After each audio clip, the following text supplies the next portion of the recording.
lot of very important things happened. And I will give a huge disclaimer. Unless you don't mind getting spoiled, by the current season, I highly recommend you watch up until episode 30 of Wonderful Precure. Because we are at episode 30 now, and very important things have happened. I just wanted to give that huge disclaimer out of the way. But I'm super duper excited to talk about it. So much has happened since the last time we've left off. I can't wait to talk about it. But first, let me say hi to everybody. I'm gonna go based on the participants list. Hi Antonia, hi Bryant, hi Corrupted Teleporter, hi Chris, hi Gunvolt, hi Iceboy, hi Kevin, hi Muziden, hi Puck Puck, hi Xavier, hi Toka, welcome! I think I got everybody, right? Did I get everybody? I think I did. At least everybody that was in the participant list. Blah, the participants list. I can't talk today. Hi Natia, welcome! Oh, hi Lightning, welcome! Hi the crowd, welcome! Hi man, welcome!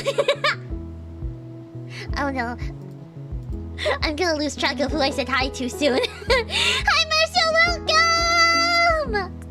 But yeah! Also, something that I want to mention. Something that I'm really excited about. Okay, so wait, I don't know if I can actually get if it'll let me. But there was a huge surprise that came out that happened today. It is Precure related. And I was not expecting this at all. I honestly wasn't. I was really surprised. But oh wait. Hold on. I gotta get the image. Hold on. Just a minute. I wanna like show the image when I announce it. Hi Mr. Vegan Pancakes, welcome! I'll try to stay the longest I can before I gotta go. It's okay! BRB, I gotta walk Oreo. It's okay, don't worry, Kevin! Also welcome! Is it that Komugi is the new VA for Shadow the Hedgehog? No! Komugi's not the new VA for Shadow the Hedgehog. That would be quite the contrast! That would definitely be something if Komugi were to voice Shadow the Hedgehog of all people. The Sonic 3 trailer came out today. I still need to watch it. I still need to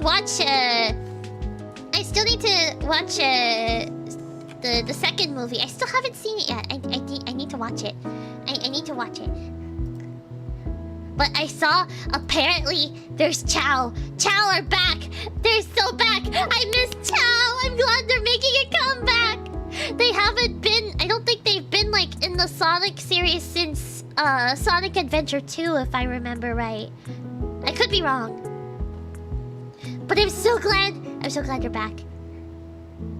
But the thing that I wanted to show, if Chow are back, that means Cream is back. Maybe a Sonic trailer. Yeah, apparently the trailer for the third Sonic movie came out. So yeah. Wait, let me get the thing. Let me get the thing that I want to show you guys. Okay. Are you ready? Are you ready? Oh wait, I gotta make it bigger. It's too small. It's tiny. It's itty bitty. It's itty bitty bitty bitty. Okay. Oh hi Dark Angel Rose, welcome! I'll do my homework while watching. Okay, that's no problem. Don't get too distracted. You gotta focus on your homework. Okay. So the thing that the big surprise, at least for me, this is a huge surprise for me that I was not expecting at all.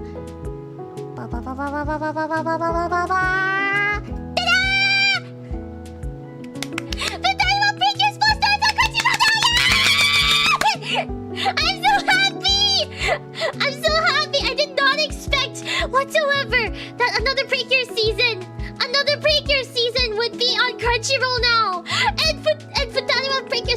of all seasons too. It's one of my favorites. I was so excited. Like I was on my way home. I was on my way home, doing my non-magical girl duties, and then I saw on Twitter it was announced that it was officially on Crunchyroll, and I was like, what? No way! Because funny enough, like earlier this morning, there was earlier this morning, I'm not gonna get too into it because I don't really know too much about it. But there was I'll just say there was something that happened with the 7 Cs. That's all I'll say about it. If you know, you know. But yeah.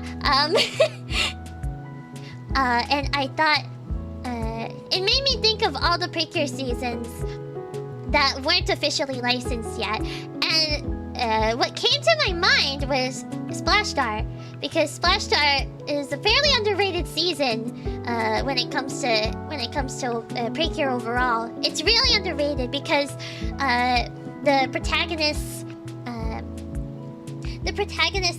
Saki and Mai, they get compared a lot to Nagisa and Honoka, which are the protagonists for Futari Precure. So it's often overlooked, but it's really good. It's just as good as the original, in my opinion at least. Because they look very alike. Yeah, they do look alike. And they're kind of similar, but it's like kind of a similar dynamic, but they still make it work. They're still different enough. Like, they're different enough from Nagisa and Honoka. And so, like, Splash Star was honestly, like, the last season I thought would get an official, like, release on Crunchyroll at least. I was not thinking about it. I know, like, we were lucky to have, for them to be featured in Otona Precure, which aired last year. But that was like that was kind of like a spin-off, if I'm not mistaken. So to be able to actually watch it here on Crunchyroll is amazing. I'm so happy. There's so many. There's like, that's literally three of my favorite seasons are now on Crunchyroll, which is crazy to think about. Literally, I think 2-ish months ago they announced Maho Sky Precure and Go Princess Precure on Crunchyroll. It was crazy to think about. Also, hi Gunboat, welcome! Hey Pats! Thank you for the head pats! But yeah, I'm super duper happy. I'm super duper happy that Splash Star is finally on Crunchyroll. Ah! If you haven't seen it, I do really recommend Splash Star. Please, it's really underrated, and it does have a lot of good fight scenes, especially towards the end. So if you like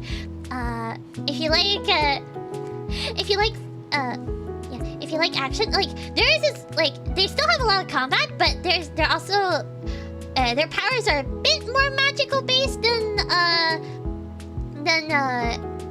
Cure Black and Cure White's powers are. So yeah. It's still really good. And there's really good fights in it, so go watch. But yeah, I want to show that because it's pretty Cure related, and I didn't expect it, and I'm so happy that it happened. Yeah. Even Splash Star is on Crunchyroll too. That's amazing. Yeah, it just got announced. It just got added to Crunchyroll today. It just got added today, which I'm super happy about. Okay, let me take a little sip of water before we get into today's episodes.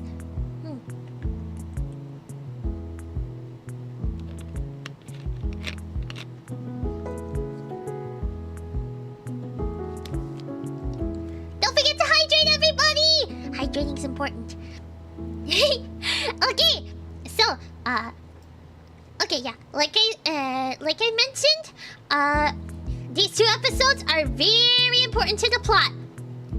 So, unless you don't mind getting spoiled, I highly recommend, if you haven't seen the episodes already, or if you're not caught up with Wonderful Precure, I highly recommend not watching not watching the stream until you've watched the episodes.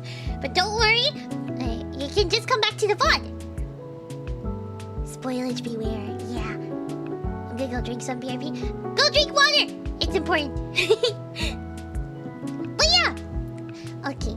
And also, for anyone who's new, I usually do this every second Tuesday. It's a bi-weekly. It's kind of like a book club a book club, but for anime in a way. But specifically focusing on the current Precure series, which is wonderful Precure.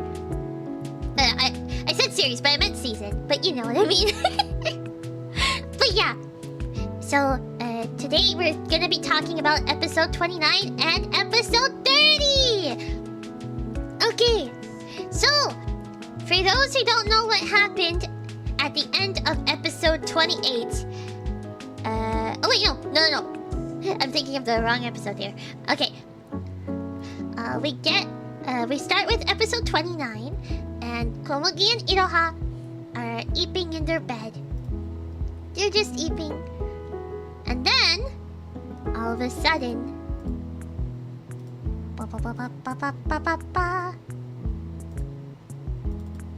Uh-oh. It's a little bit too big. Hold on.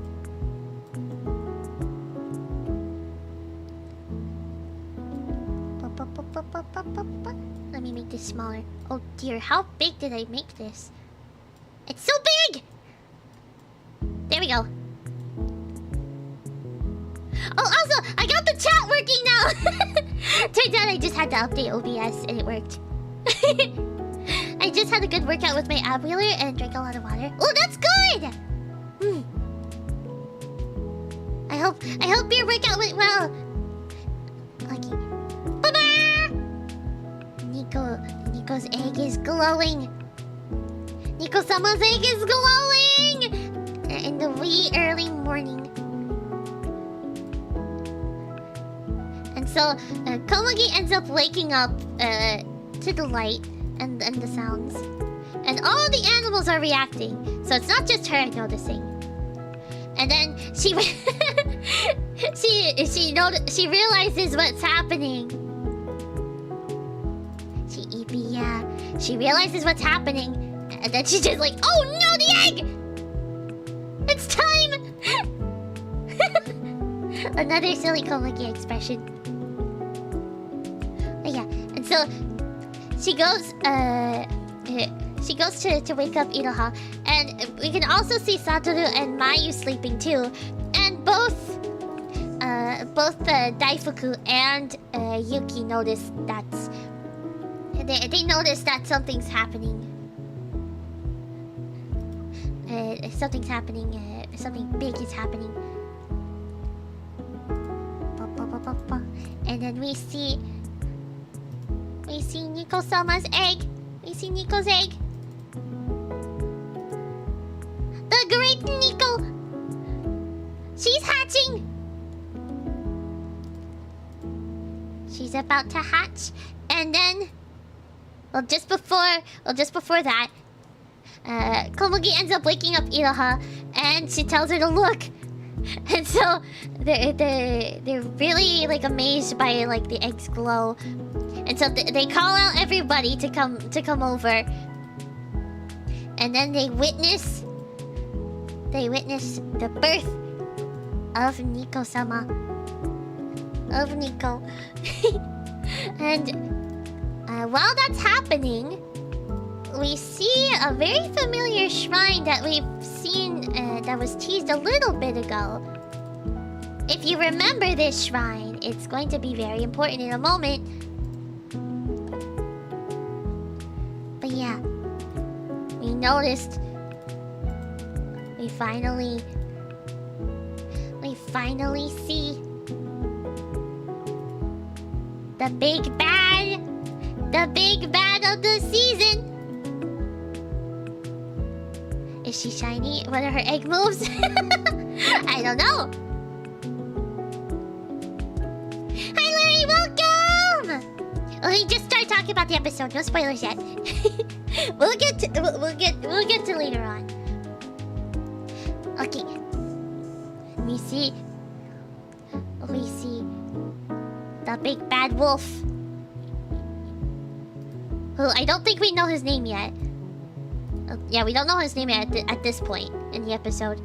And so everybody's watching, and the egg suddenly does a marvelous, like hatching sequence. The angriest pupper, yeah. Like it's really, I don't know if I can. I think I can. Okay, just a fair warning. This next image is a bit bright, so it might be a little bit hard on the eyes, but it won't be on for long. Okay, there we go. Look at that! Look how mesmerizing that is! Like, you can tell that Nico is definitely a very important character. Flashback. Yeah, it's super bright. It might be hard on the eyes, but don't worry, I'll change the image in a second. So everyone's amazed, mesmerized. Don't worry, I'll change it, don't worry! And then... yeah! Excuse me. Okay, where were we? Yeah, we see, like... I love, like, the little, like, swirly details. It's so pretty. It's so pretty. And then... The moment of... The moment of truth.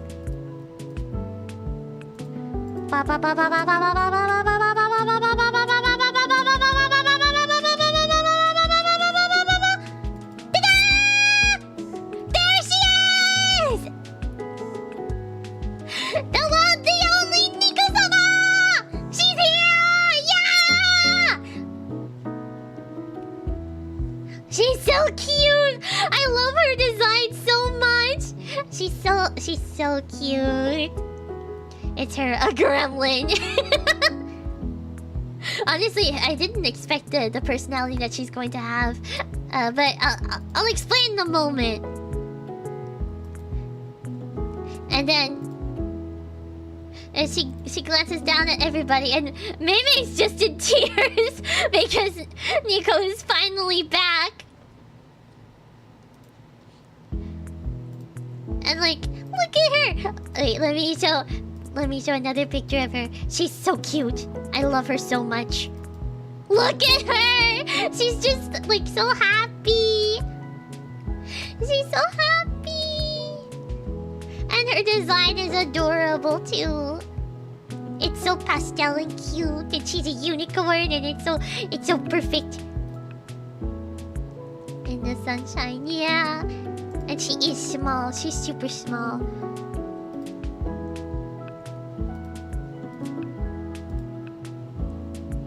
And then, like everyone's just still looking at Nico, in amazement. And then Maymay's like, Nico is going to announce something very important right now. What she ends up doing. Everyone's waiting in anticipation. Everybody's waiting for her to talk. Like, they're all just waiting. And so we see like Nico's about to talk. She also looks a bit like the kid on Animals. She does. I think that, I think it was kind of, intentional. She was probably designed at the same time as the Nico... not the Nico animals. The kid on Animals. What will she say? What will she do? And then she just does the cutest little introduction ever! It's adorable! Hi, Jessie! Welcome! Yeah, it's just the most cutest little introduction ever. And she's like... She loves striking poses. It's so cute. She's so silly. I love her. Look at her! Nico is the best. Nico is number one. Yes, I agree. Nico. The Nico-sama. Very cute and adorable. Yeah! little bit surprised. And she keeps posing. I'm not gonna get over her poses. They're so cute. They are adorable. I'm Nico! Yeah. Basically. Hi, Chaotix Gamer! Welcome!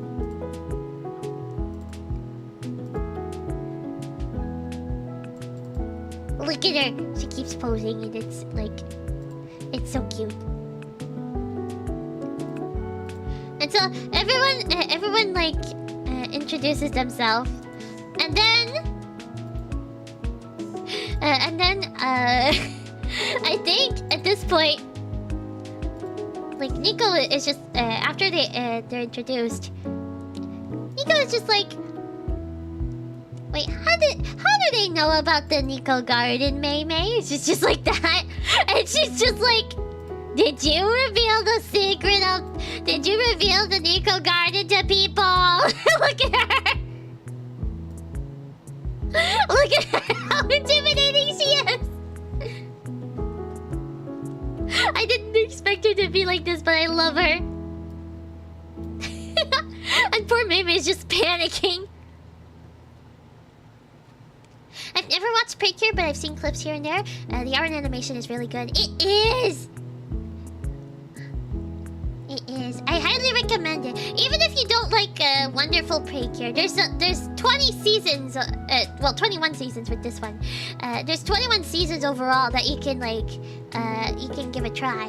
So I'm sure you're bound to find one that you like. I think she's angry. She is. She's a little bit angry. You know when you're just like. But deep down, you're like angry. That's basically Nicola right now. She's like, I thought I told you not to say that. I guess someone's getting, someone's gonna get demoted from being a butler. It's like that.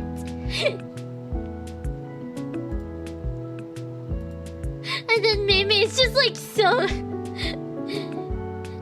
Maybe he's just like so like scared about his job as a butler, and he's so sad. He thinks it's over. But Mimi tries to tell him that that everybody there has helped with the animals, and that Iroha, Mayu, Komugi, and Yuki are all they're all Precure, and Satoru has helped a lot too. Hi Felipe, welcome! We're at 997 episodes of all the entire series. Yes, we are. The current episode that's going to be airing this Saturday, well, at least in my time, it technically airs on Sunday mornings in Japan, which is basically Saturday evening for me. And yeah, the next episode coming up is going to be the 999th episode. That's crazy to think about. And then the next week, they're gonna reach 1,000 episodes! Not to be confused with the 1,000th broadcast, because they already got to that. They celebrated them separately because of incidents where they had to do rebroadcasts. And they weren't able to actually air the proper episode. Like the actual episodes that were supposed to air.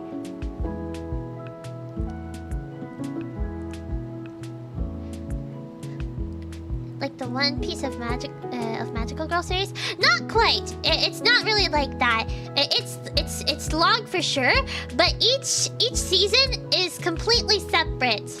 Like it has its own cast of characters and different settings as well, and different like themes. So, and like some characters do like have cameos in some seasons, like from other seasons. I won't say which ones.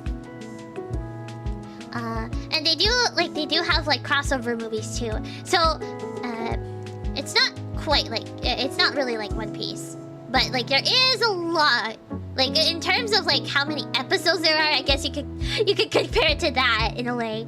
But don't worry, it's like it's really you can just watch one season, and you can just watch one season of Precure. You can watch all of them.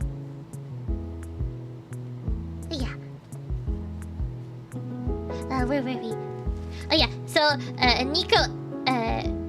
Nico is told that everyone here has been helping the Nico garden, and that that the girls and their pets are Precure.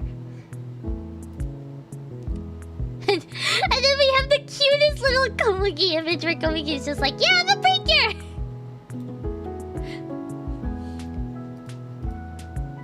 And Nico is a bit surprised. She didn't expect them to be Precure. Also, look at Komugi! Look how cute she is! Ah! She's so adorable. Also, I think either today or the day before wait, no, not today. Yesterday or the day before yesterday. I think it was yesterday. It was National Dog Day, International Dog Day. Yeah. So Komugi got a little, like, I think Toei Animation made it like a special post with Komugi, and it was so cute. But yeah, I thought I'd just mention that.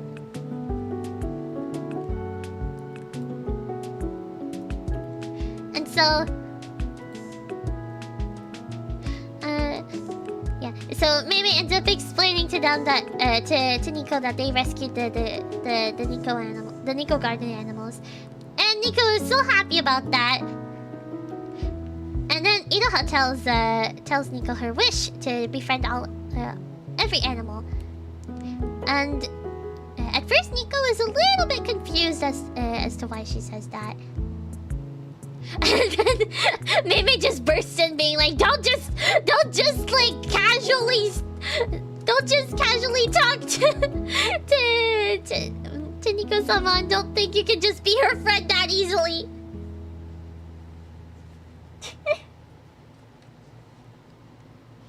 Like, I think Mei was under the impression that Iroha was going to like want to be her friend, like, and just be like, hey, can we be friends? Or like that. Hey, yeah. Hi, Thaddeus, welcome!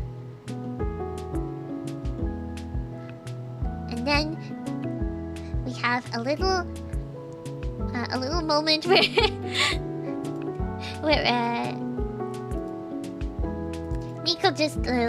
Nico and Yuki are just looking at each other. It's just like Yuki's just like a little bit uncomfortable or something. She's just like doesn't really like, I don't know. I don't think she wants to be. She doesn't want to. She's probably just being a cat, honestly. But Komugi, on the other hand, is really happy to meet Nico. And she ends up touching Nico's horn, which is so cute. And like you can see in this screenshot, there's little like, look at the little hearts that come out when you touch it. It's so cute. Yuki is aloof and awkward, yeah. Question: would you rather be friends with a mermaid or be friends with more mermaids? I don't know. I genuinely don't know. Because, I mean, I guess with multiple mermaids, because then you'd have more friends, right? It really depends on the situation. But anyways, it's such a cute moment. And like it's so pretty. Just seeing the little horn like do a little effect and stuff. I have a joke about that question. Want to hear it? Okay. What's the joke? Hi Derek, welcome. Okay, where were we? What do mermaids use to wash their fins? Good question. I don't know. What do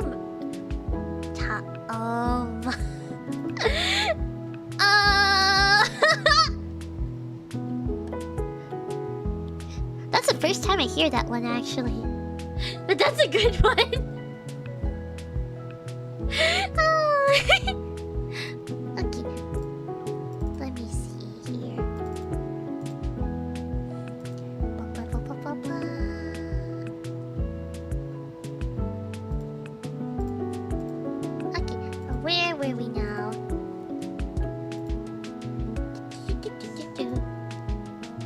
Oh yeah, and then I forgot if it was Meme or if it was Iroha that mentions it. But they oh yeah, I think I remember now. They're like Nico was like, how did you bring them back home? And like I'm pretty sure that's how it went. And they just say they used the Kira Nico trunk and then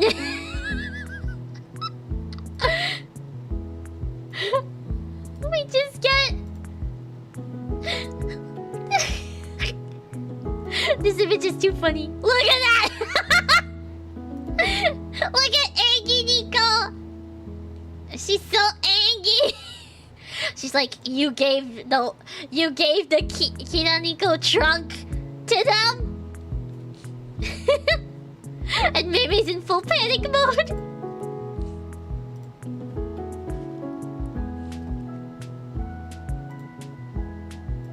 But I mean, at the same time, how else were they supposed to return them home, you know?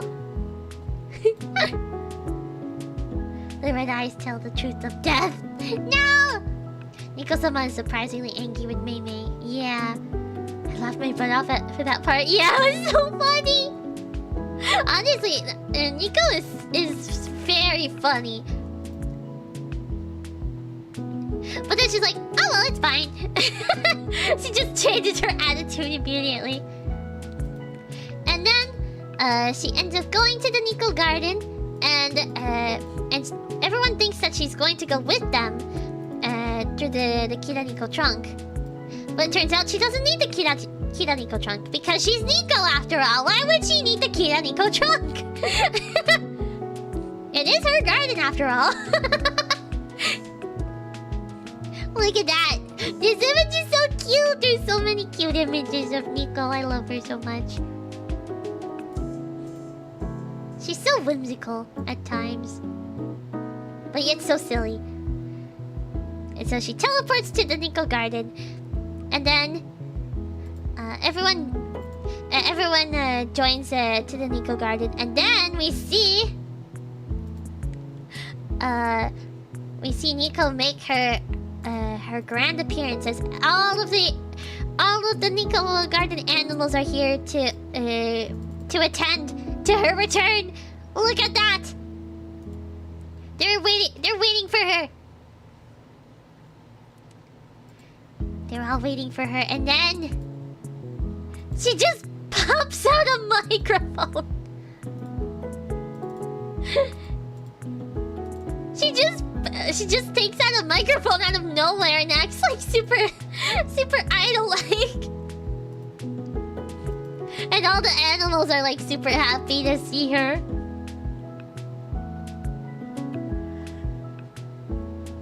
She looks so cute. I know. She's so cute. And everyone's looking at all the animals and stuff. And then they go and sit down and start to discuss more important things, like more of the rest of the Nico garden animals. And we see Nico drinking her tea. This episode is full of Nico moments. I will be showing Nico a lot. I mean, she is the focus of this episode. her grand arrival, and she is a very important character because she's Nico, you know. Nico moments, yeah. She's just drinking her tea.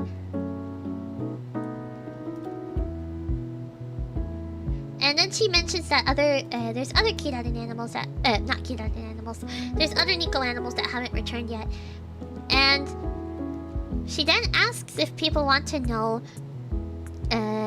the history of the Nico garden and what had happened. And we're finally getting to know the lore! So, once upon a time, there were... the Nico garden was just fine and dandy. And then... there was this... dark being called Gao, which that's who Nico refers to. He was the one He used to be the leader of a pack of wolves. There he is! There is the big bad wolf! Hi, BB-Dubs, welcome! Off topic, I've been playing Minish Cap. It's fun. Ooh! Maybe I'll get to play. I think I played a little bit of Minish Cap before. Also, hi, Red Sticky Socks, welcome! We finally see the big bad wolf! It's funny how the big bad of the season is literally a big bad wolf. And so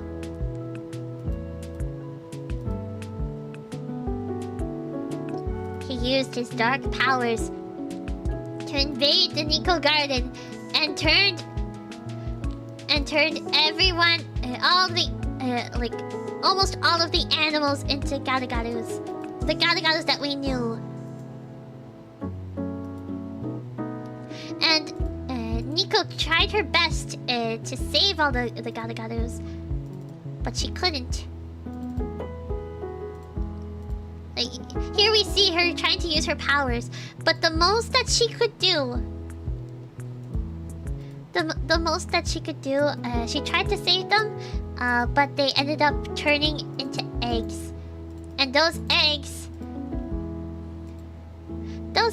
ended up they still contained a lot of dark energy that Gal had. And that's how the Garu eggs were born. And so she kind of sealed them off, hoping to like revive them. What I'm guessing is that she tried to revive them like by turning them into eggs, and then they would hatch normally again. But the dark energy took over, and so it is a Garu egg. Either that, or she just could only seal them into eggs. It's either one of the two, but I'm not too entirely sure. But it just goes to show that she wasn't strong enough. She wasn't strong enough to be able to save everybody. And so, and she really didn't expect that the Garugarus would, like all the Nico animals would be in eggs. But it was really the most that she could do to save the Nico Garden at the time. And that's it. And then we finally see Gal himself. The wolf himself. There he is, the big bad. And then he does something that I did not expect. I did not expect him to do. So he has this crystal ball of sorts, and he uses it to summon two companions from the wolf statues that were outside of the shrine that we see right here. And you can see there's the wolf statues are starting to transform now, and they become two wolves. One of them is a wolf with yellow accents named Torame, as we can see right here. And the other one is a wolf with red accents who goes by the name of Zakuro.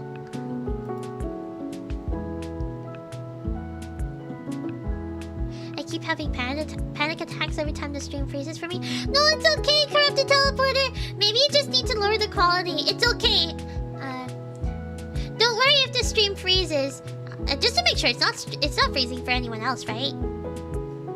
I'm pretty sure it should be okay. But if you're having if you're having issues where the stream is freezing, I recommend lowering the quality. It's okay. Even if it's a little bit lower quality, it'll still be okay. You can still watch. There's no hurt. I've had the struggle of having to watch stuff a lot of stuff in lower quality, so I know how it feels. But don't worry. But yeah, there's Zakuro. And so... And they end up transforming. They have human forms. So, we finally got not only the full reveal of the big bad of the season, but we have minions! Or, I mean, well, they're technically Gal's companions, but still, they basically act as like the generals, I guess you could say, in Precure. There's Todame's human form, and then we have oh wait, no, the one I just showed is not Todame. That's Zakuro. The red one is Zakuro. And then we have Todame's human form. And then, wait. There's a better picture of the two of them. There's Todame and Zakuro. Let me get that here. There they are! And I was so surprised to see, like, I was so excited. I mean, to be fair, in the previous episode, we did get a little teaser at the very end in the episode preview. So it was kind of like they were kind of already revealed. But I was so excited. I didn't expect them to actually bring the villains, like actual villains, back. It was amazing, and I'm so excited to see how they would act as villains. And they do not disappoint, and they have this like sort of rivalry against each other. Like I kind of see it like a brother-sister rivalry. Like the way they just like act towards each other. They're literally like brother and sister.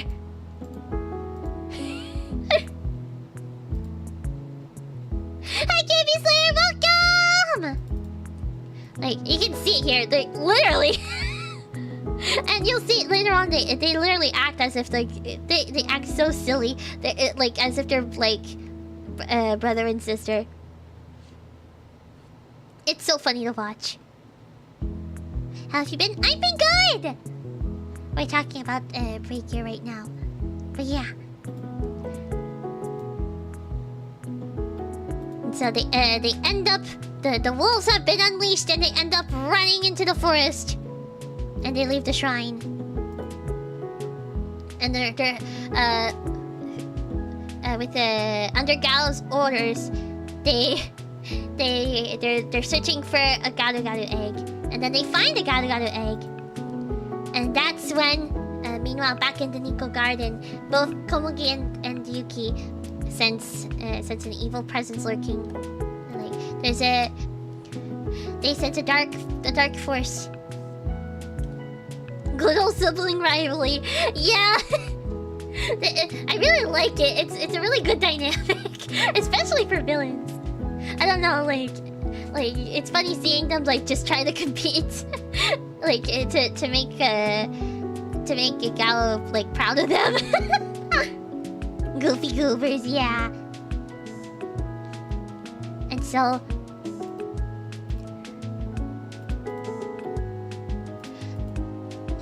So, they go. They're about to go and check it out. Check out like the evil presence they're sensing, and Yuki ends up pointing out that it's a little bit odd. It's not the same presence that they've had when they sensed Garugarus, and Mei doesn't have a good feeling about the presence either. Like. It's to him it's pretty similar to like what happened when the Nico Garden was first attacked. And so everyone goes out to see what's going on. They try to find what's going on, and they see that the forest is in havoc. Deers are running, birds are flying away. And they're in the forest. Things are about to get serious. Things are about to get really serious now.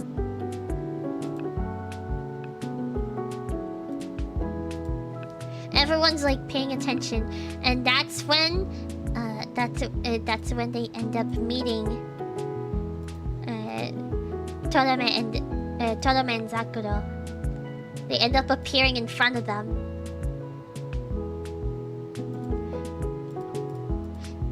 And then the two explained that their power was given to them by Gao, which is the big bad, as we all know. And that's when Iroha and Mayu realize, like, they heard the name before and they're like nervous. And Nico recognizes the name obviously too. And then that's when the two wolves end up noticing Nico as well. And then we see Torame summoning using the black egg what was once the Garu egg. He ends up turning it into something a lot stronger. It's not just a Garu. And this scene was actually really cool. Like it's a really simple summoning scene, but it's actually really cool. Let me show it. Like this is his summoning scene, and it's like, whoa! That's pretty cool looking.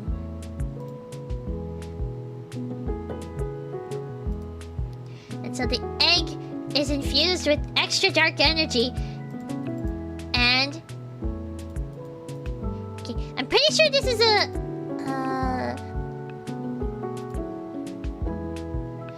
I'm pretty sure this it's a monkey it's a monkey and it's basically the new monsters, well, not monsters, but the stronger equivalent of the Galgarus is called the Galgals, the Galgaon. And yeah, basically it has a mask. Yeah, I'm pretty sure this is is it a baboon? I think it is. A baboon? Evil baboon. Yeah, okay, it's a baboon. Yeah, it's a Galgaon. And they end up naming it the Galgaon, since that's what it ends up crying out. And everyone is like super nervous now because it's different from the Galgaru that they faced before. And like the Galgaru even taunts everybody, and so Komugi and Yuki end up turning into their human forms, and then they all transform. And once they all do transform, they attempt to fight. Well, not fight, but you know, they attempt to like try to save the Galgaon. And this is when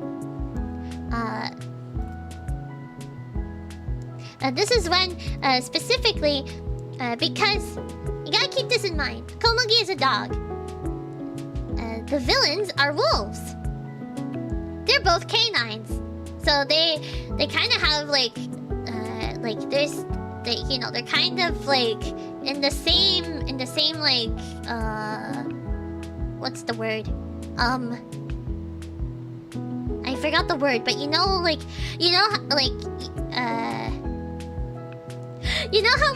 it's like lions and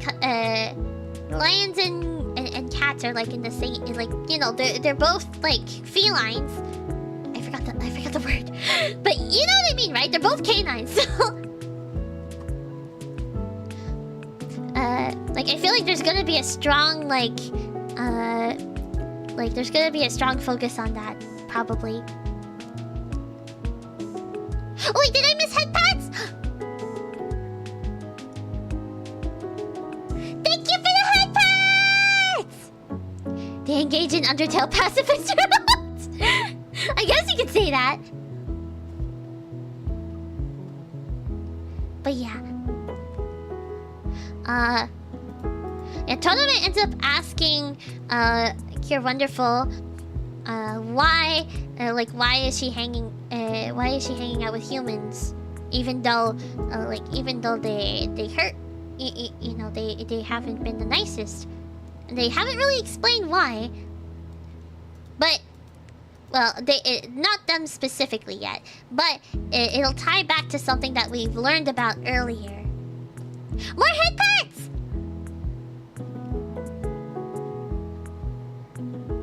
Thank you for the head pats! Pack? No, not quite pack. It's more like, I guess the word is like family, but like not exactly. I don't know, but it's okay. So yeah, Wonderful is asked why she is hanging around humans despite everything, and Wonderful of course says because like everything is wonderful, and like being with humans is wonderful. Everything can be wonderful. The word is family. Okay, that's what I thought. I wasn't sure. Thank you. But yeah, and like we have like Cure Wonderful just being so happy and cheerful as always. And then Friendly tries to like de-escalate the situation, and says that she doesn't want to fight them. And then that's when Zakuro brings up that like they can't be friends. They just can't be friends, and they're going for revenge because it turns out that they were like they're part of the wolves who were extinct like a long time ago in the same area. Do you remember the shrine? Do you remember the episode with the it was a few episodes ago. I think it was episode 23. It was the one with the summer festival. We learned about wolves. There was a kind of wolf, and like they used to live like there was a lot of them early on in Animal Town. And those wolves were basically like driven to extinction by humans. 23? Yeah, it was at episode 23. Probably the villains with the best justification in the series. Yeah! Like, I haven't seen, like... I didn't expect this kind of dilemma. But it's so fitting. It's so fitting given the, like, how everything is going. You know, with the whole theme of, like, wanting to rekindle friendship.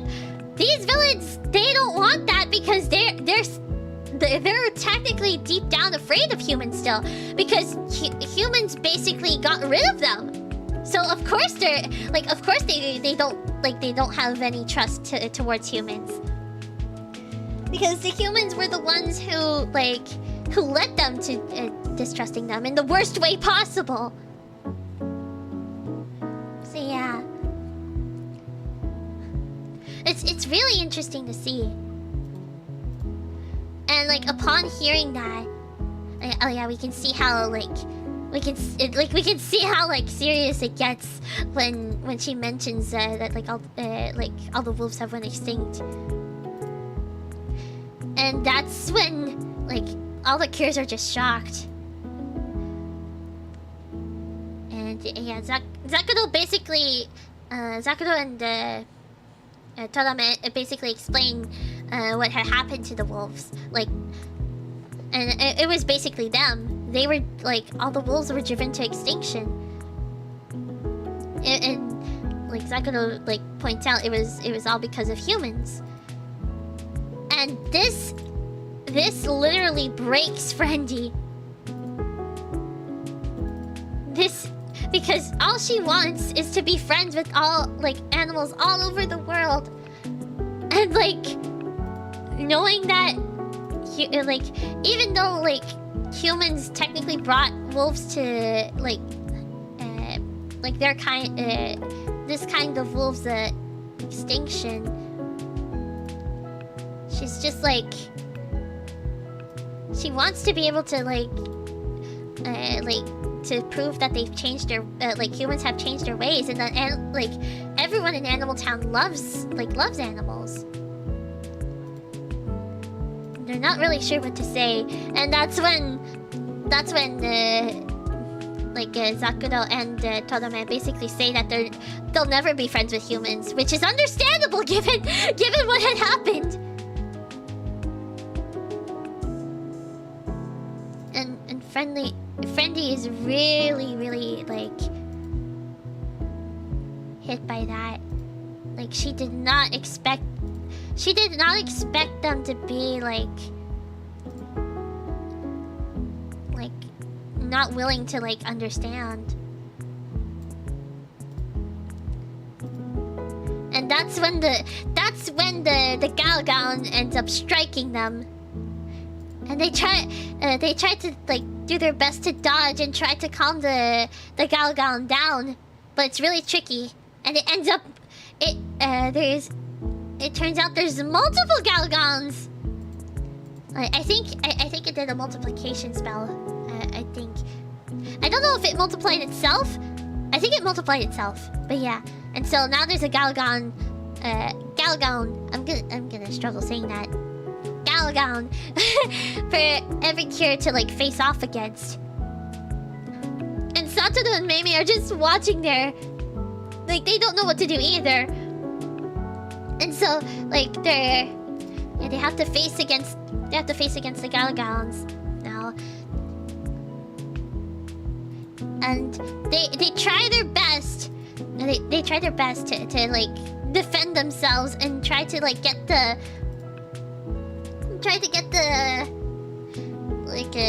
to find an opening to get the Galgowns to calm down, to purify them, but it doesn't quite work. And Friendly ended up having to rescue Wonderful after she almost got attacked by one of the Galgowns as well. It's a really intense situation. I really like.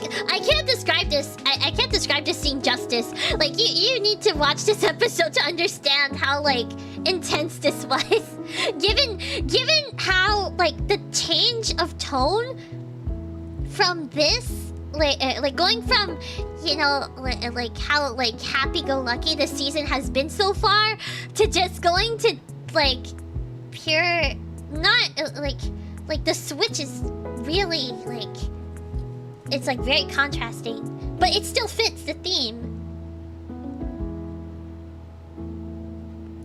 If the wolves are extinct, from the series, does that mean the real wolves from our world are no more? I think I read that the wolves that got extinct in Wonderful Precure, they were based on an actual wolf species that was that got extinct in the early 1900s, I think. So it is based on a real like wolf species, which is very interesting.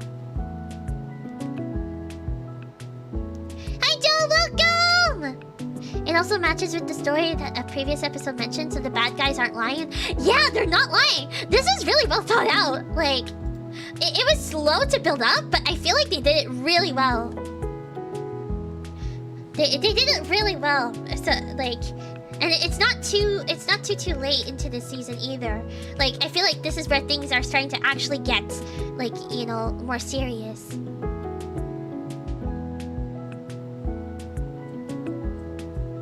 Yeah. So it's really so yeah, it's like it's a harsh reality that Iroha has to face. Like, or in this case, Cure Friendly, that's like, you know, she can't befriend all of the animals that easily because like she doesn't know their entire story either. Hi Dreadfall, welcome! But yeah, it's like it really gets to her a lot because she wants to befriend them. She wants to show that they can, you know, they can be friends even despite what happened in the past. like humans aren't like that anymore. And she wants to show that, like, not all humans are bad. But it's going to be really difficult to convince them. Plum really like werewolves? What? What do you mean? They're not werewolves. They're just, it's not exactly the same. I wouldn't consider them werewolves because they're more like wolf spirits who happen to gain like a physical form thanks to a statue. Like thanks to like statues. So I don't, like, to me they're not really like werewolves per se. And yeah, so Wonderful and Friendly tried to use their friendly liberale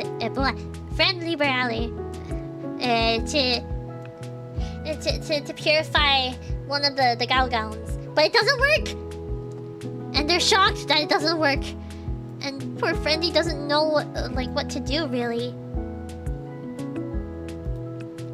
And then we have this moment where Todame ends up like appearing behind Friendly and tries to scare her. And Wonderful is just like, Wonderful does her best to like get him away. It's so cute.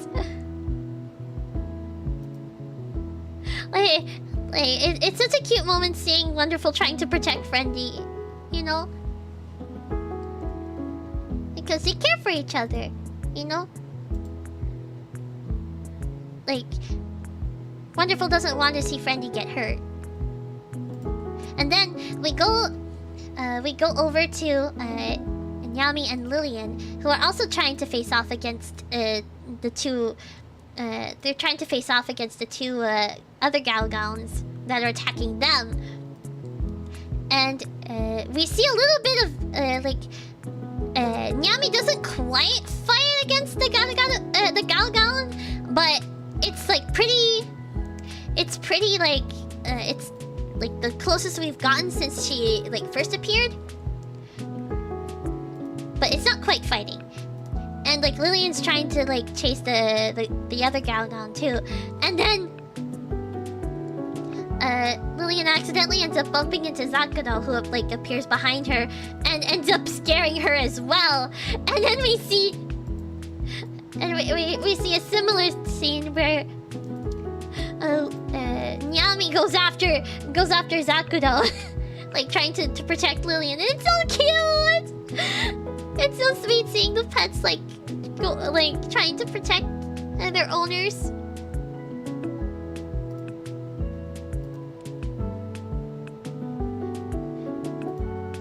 And like Zakuro is like really taking advantage of the fact that Lillian is like not the bravest of the four. And so Nyami and Lillian try to use Amity Lumiere too, but it doesn't work. And so they're really not sure what to do. And even Satoru's like surprised, like nobody knows what to do. And they try their best to protect themselves, like because the Galgowns are coming towards them. And poor Satoru, because he can't do anything, he's just standing there and he's like just watching his friends like get attacked by the Galgowns, and he can't do anything. Poor Satoru. And like I hate this because like he could become a cure eventually. Like I know a lot of people want him to become a cure, but I don't know if it's actually going to happen based on how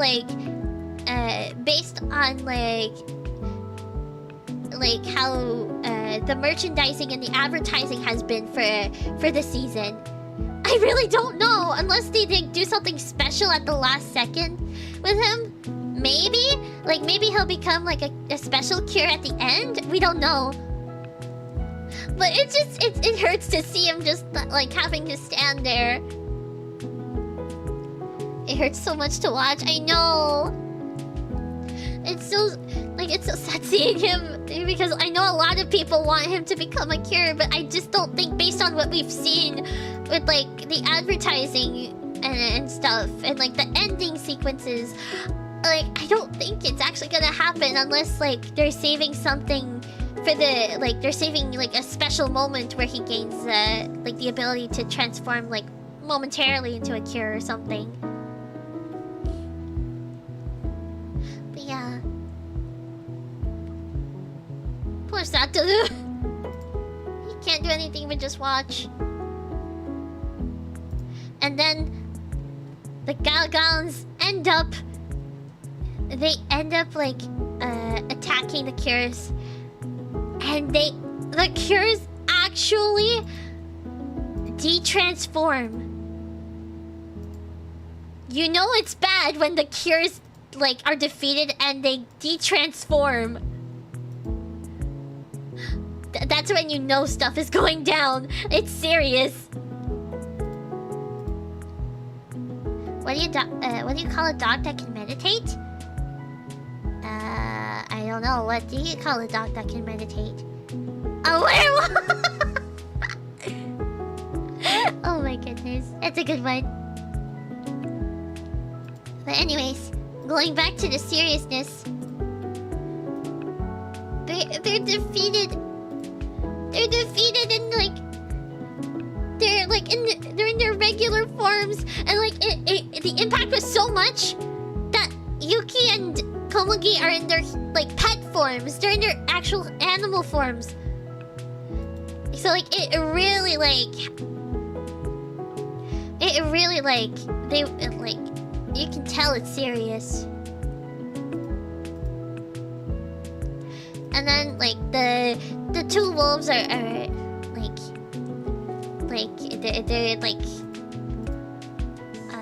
they're like basically scoffing over the fact that like the cures will never be able to like actually like beat them either in strength or in like the sense of convincing them that convincing them like that things are different now, like to become friends and stuff.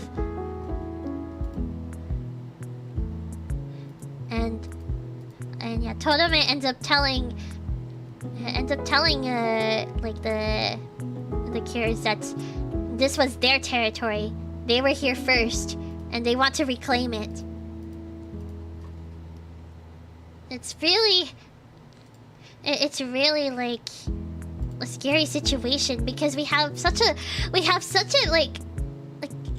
very like interesting conflict in Precure that like it's like very realistic, and it's very justified on the villain side too. So it's like, wow.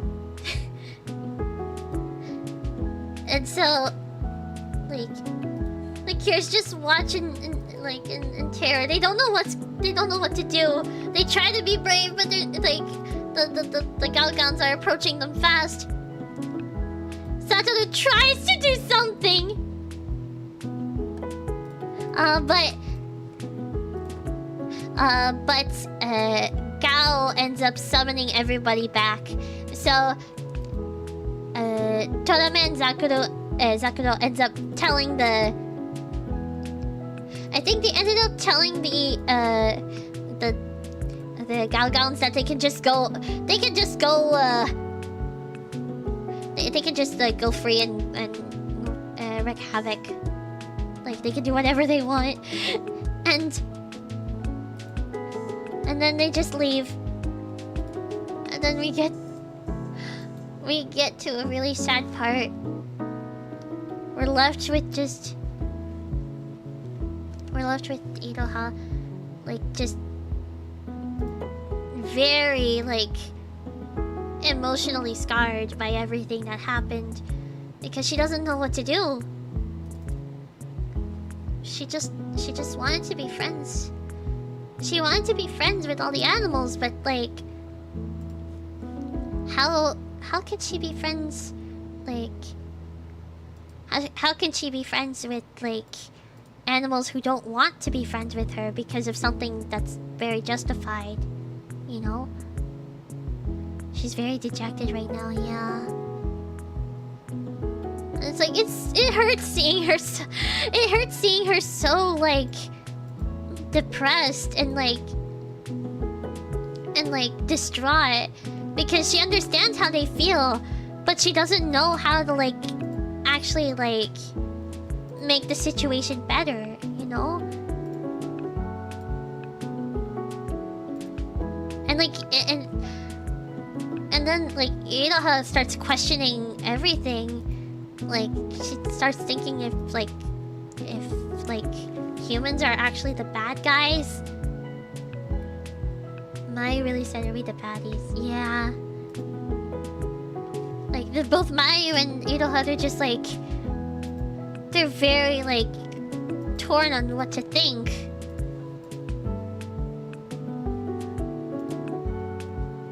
And they just keep thinking about what like the wolves have like told them. They're really not sure what to do. And like the scene here of Mayu just like starting to break down, it hurts too. Like oh.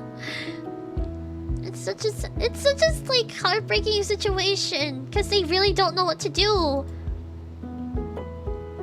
And like their whole like ideals are being like questioned. Like can they really befriend every animal? Even if the animal had suffered like before? Like suffered from like humans before? And yeah, Komugi is very like worried, like poor Komugi. And you can see actually, I think you can oh wait, I don't think you can see it here, but like there was a really sad shot of Yuki. Wait, where was it? It was here. Like seeing Yuki so sad and like everyone's sad is like it hurts. Like look at Yuki. Look at Yuki. She's just so sad. Like she's genuinely like not sure what to do.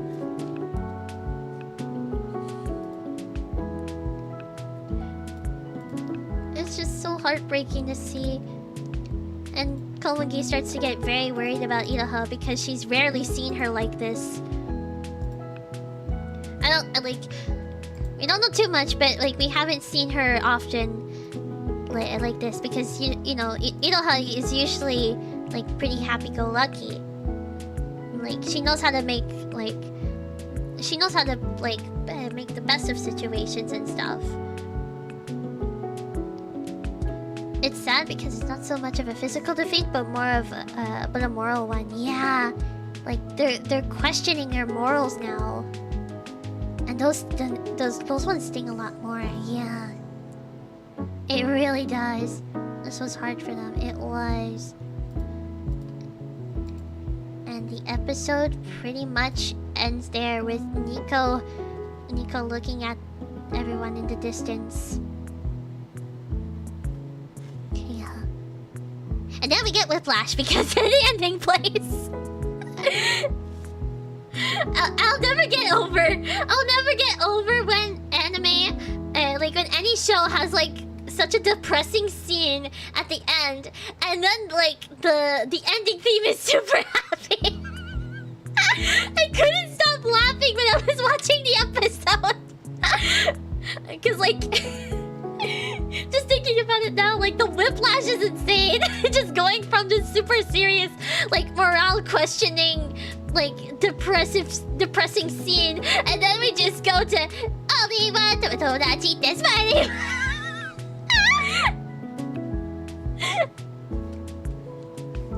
It's just like so funny.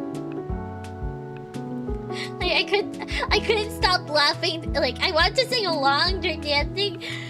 Like I usually tend to sing along during the end when the ending theme plays. I couldn't because I just couldn't stop laughing because of the whiplash that it gave. Have you seen ProZD's sketch about the concept? The tonal whiplash of a serious scene followed by a super upbeat intro outro is hilarious. I know. It reminds me of Smile that they presented the breaking news paragraph that there was an incident and a bunch of people died, and then they were injured and the translation groups translated anyway. I saw that. That is definitely whiplash as well. Oh. It's always like emotional whiplash is something. And that was basically episode 29. It did not end on a happy note. But things will get a little better, as we'll see in a moment. Okay. I think I'm gonna take a small little break before we go on to episode 30. So if you do have to, if you want to get a snack or get a little drink, or if you have to use the bathroom, now's the time. I'm gonna take a short little break before we move on to episode 30. Okay? Okay. So don't be silly, everybody. Don't be silly while I'm gone. Okay? I'll be back.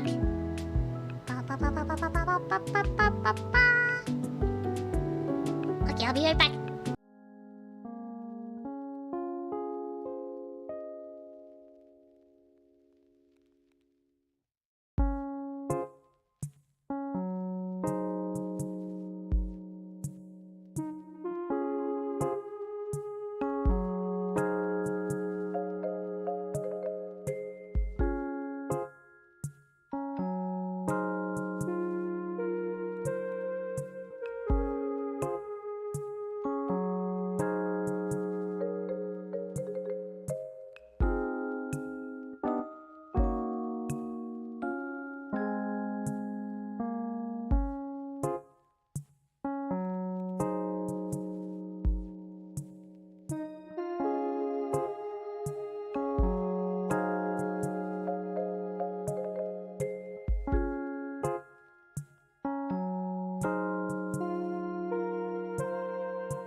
I got a trap for Plum. What do you mean a trap? What do you mean a trap? What trap was it? You can't get me with a trap. We caught her. What do you mean you got me? What? Okay, so now we're gonna be talking about episode 30. And this is another big important episode in the plot. So if you haven't seen it yet, I do recommend watching it first before... Uh-oh. I think there's a thunderstorm. I just heard thunder. Oh dear. I didn't even realize it was storming outside, but I just heard a huge... I don't know if that was thunder or... I just heard a huge rumble outside. Hopefully everything's okay.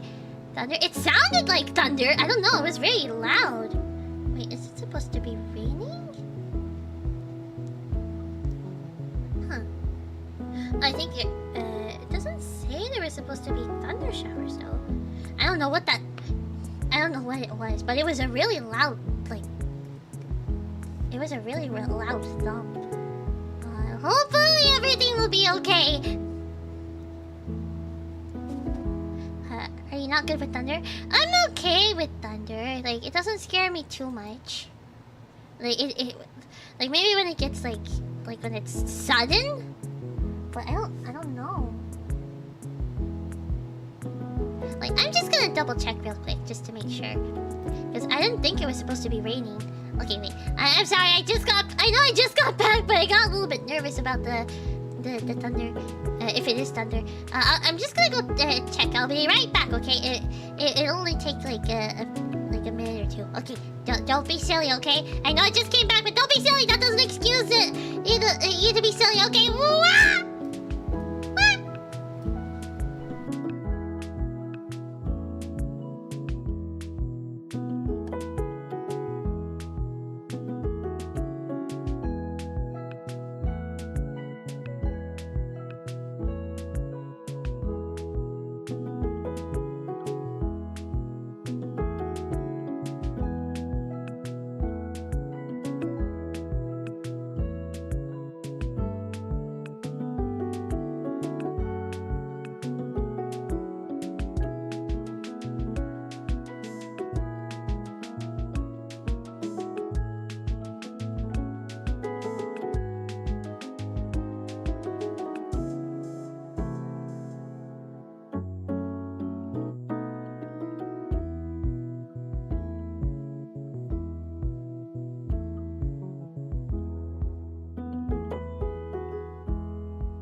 Whoopsie!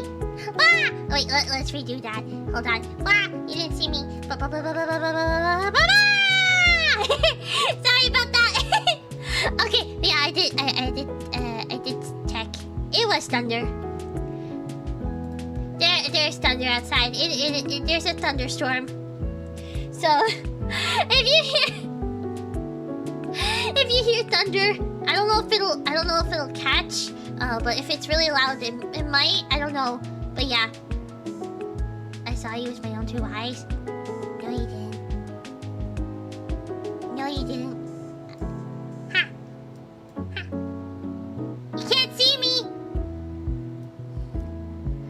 your window? Yeah, I did. Don't worry, there's not that many windows open anyways. But I just heard it and it was so loud and I was like, whoa. But anyways. Ah! Okay, let's get going with the episode. Okay, so episode 30. So episode 30 is quite an interesting episode too because we get more lore. So we start off the episode in front of the Mirror Stone, alongside with Mei Mei and Nico. And Nico basically explains that the Mirror Stone is actually part of the Nico Diamond, and it was gifted. It was originally gifted to humans, in order to make wishes come true. But the thing is, humans ended up using the Mirror Stone for their own greedy purposes, and they tried to monopolize its power and take advantage of it as much as they could. And also we see a very interesting moment. When Nico-sama basically she shines her horn and something strange happens. I didn't realize it at first. I don't think I realized it at first glance. But okay. So her horn's... I can't talk anymore. Oh my goodness. Her horn is glowing. And then you can see her shadow in the glow. So... And there's something interesting that happens with her shadow. I don't think, it's very, heavily speculated on that this is not Nico's actual form. This is not her true form. This is probably her, a small, fraction of her power kind of form. So we don't know what her true form looks like. It could be, a full-fledged, the full version of a unicorn. Or it could be a human form of some sort. Because this is the silhouette we get, and it's not really clear. It's not really clear if this could be the silhouette of just, Nico's actual human form, if she does have a human form, or it's just the full form of, the full, more, less fairy-looking, more regal-looking, type of form. She's still a unicorn, but it's, her more... she's a grown unicorn or something. Sorry, Plum, gotta go by. It's okay, Chaotix! Thank you for stopping by! But yeah, we don't know for sure. Only time will tell. Some people have theorized that it's a human form, but I don't know. I feel like it could be her... it could be her, her full, unicorn form. Not the fairy version of it. And also, Nico does mention that she wanted, actually, I misinterpreted, said what the stone was about, what the stone was for. So Nico had sent the stone to grant the animals' wish to be friends with humans. So that's I misworded it there. It's not the humans that she granted the wish to. It was to the animals. My bad. But the point remains that the humans were still very greedy about the stone, and they tried to use it to their advantage, and they chased all the animals away, and it's really sad. And you can see how it's really villainizing humans from the past. Look at that. it's really showing that you know, like the past, like it's really showing like how like harsh humans were in the past, and like it really does send a message that like you know, like even humans like I don't know how to word it, but basically all not all humans are good either. Not all humans are bad, but not all humans are good either. Hi Richard, welcome! Is Nico a human or a unicorn? We don't know yet, but like at least as far as we know, she's a unicorn.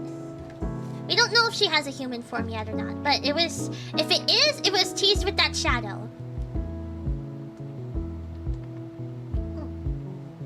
Or I should say, if she does have a human form, it was teased with that shadow that showed up.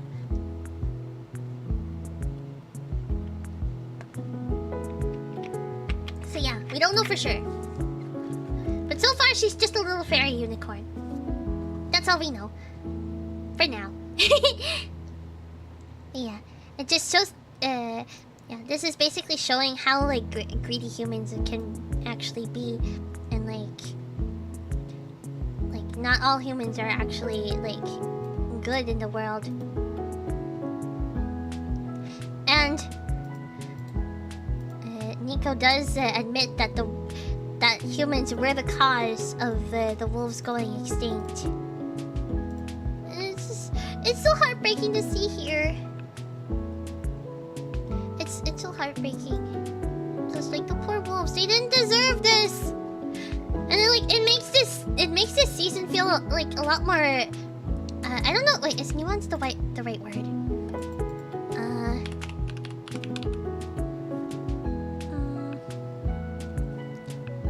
Maybe nuance is not the right word, but I don't know. I don't know how to like really say it. Oopsie.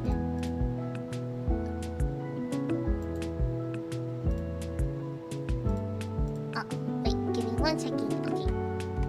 Let me go back. Where were we? Where were we? Okay, yeah, we were here. Yeah, it's really showing like the darker side of things, and like, and it's like so like, it's so surprising because like this season has been so lighthearted so far, but it really like it still manages to show like the harsh realities, like you know of life, even like it's showing like the strengths and like the faults of humans. It's really interesting to see. And then Mei ends up saying that like he's sure that the Cures would be able to like calm the wolves down, and they'd be able to find a solution with them. And that's when Nico learns that it was the Nico Diamond that ended up giving birth to the Precures. So like, you know, turning Komugi into Cure Wonderful, Iraha into Cure Friendly, and so on and so forth, and even creating the weapons as well, the wands and stuff, like their like all of their abilities. Excuse me. Yeah, but then we learned something pretty like important, because Nico can take away that power. She's able, like, because technically, she was the one who granted the Nico Diamond in the first place, or the Mirror Stone. She was the one who placed it there, who like brought it to the human world. Sorry, she was the one who brought it to the human world in the first place, and she can easily take that power away.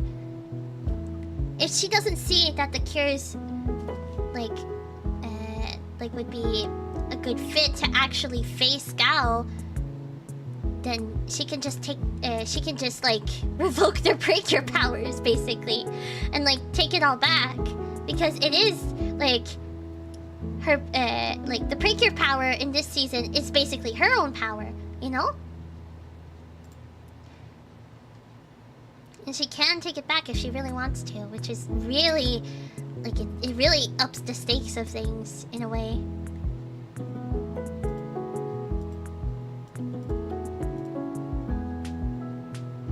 And Nico wants to face Gao herself, which worries Mei Mei a lot, because he doesn't, like, he cares about the cures now. But yeah, like he's worried that something might happen to Nico too. But yeah, and so then back at the shrine, back at the wolf shrine, it's also known as the Toboe shrine. I think that's how you say it, the Toboe shrine. We see Gal just like learning about the cures from Zakuro and Torame, and Zakuro even ends up saying that they found Nico, but she's smaller, which is another hint that that's not her true form.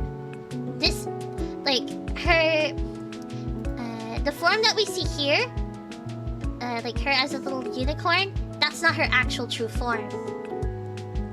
We don't know what her true form is yet, but we'll find out eventually.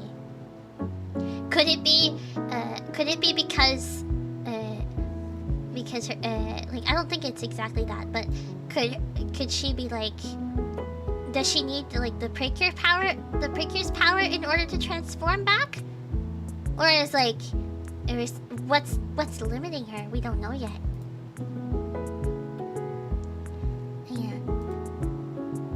So, Gao is still upset at this, and so he wants the cures gone, and so that's what they end up going to do. And then we see the baboons, the Galgaon baboons are wreaking havoc. Is it wreaking havoc? I think it's that, wreaking havoc. Yeah, they're wreaking havoc on everything in town, and it's terrifying everybody. Everyone doesn't know what to do. I need to make a video, but I want to stay here. It's okay, Corrupted Teleporter. If you do have to work on things, it's okay. The VOD will still be here. Don't worry. But yeah. And then yeah, we see like all the animals are like very like they're very tense right now. And like all of Animal Town is really on high alert because of everything going on with the Galgowns, and they don't quite understand. And then we just see like Iroha's just sitting there, not knowing what to do, and her dad ends up asking her what she wants to eat, and she surprisingly says that she's not hungry, and this confuses her parents. This confuses her parents a lot, because she's not normally like this. But Komugi on the other hand, she's just waiting for food. And we see silly little Komugi, once again being very silly. The silly doggo that she is. Look at her. Look how cute and silly she is. She's so adorable. I love Komugi.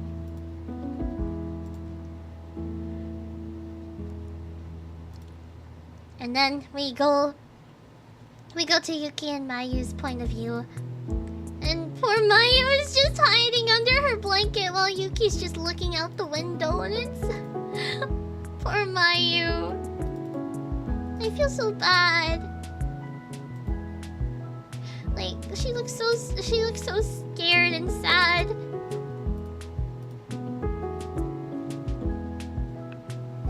I really am excited for the rest of the episode. Oh yeah, it gets good later on. Don't worry. It might seem sad right now, but don't worry. Things always pick up in Precure. Yeah. Hi, Michelle! Welcome! Yeah, where was I? Yeah, we see that Mayu's like very very anxious about seeing Iroha so depressed. And then Mayu's mom comes in and she baked cat cookies. And like at first I was wondering why she was doing so. But because like, you know, given the dangers outside, like I didn't think that any customers would be coming to the store on such a day like this. But it turns out Mayu's mom still made the cookies just in case anyone like would happen to stop by and would want to like a little bit of comfort, you know. So she wants to make their stay extra special. Like if they come by just to shop, just to shop to like try and like distract themselves from like the distress that's happening. And then we see like a silly little image of Yuki just like grooming herself. Like she's just cleaning her paw. Look at her. Look at Yuki. I don't know why this image is so silly. I know it's just a simple like image of Yuki just licking her paw, but I don't know, it's silly. But yeah. And then we see Satoru on his end. He's trying to do some research about the wolves, but he's unable. Like, he doesn't really know what to do. Like, the stress is really getting to him. Like, he's focusing hard on trying to figure out what to do. And this is the first time that we see Satoru like he's really focused because he's determined to help Iroha, because obviously we know he has a crush on Iroha. So he wants to do whatever he can to help Iroha. But like he just feels so overwhelmed with everything going on with the Galgons and the new enemies that he just can't think straight. And he can't figure out what to do. And he feels so sad because all he can do is just watch. He can't like actually help them out properly. And again, I feel so bad for Satoru because deep down I wouldn't mind him becoming a cure either. And like so many people want him to have like his moment to shine. Ah, poor Satoru. Poor Satoru. I'm sure, like, I hope this really builds up to something. Like, even if it's just a small moment. And then we get to see the bunny of all time. Daifuku! Daifuku's back! Let's go! I miss Daifuku. I love Daifuku so much. Look at him. Look at the silly little bunny. Look at the silly little bunny! He's so silly. And so, like, Daifuku ends up, like, indicating to Satoru that he wants to go out. And then he just hops on Satoru's chair, and it's so cute!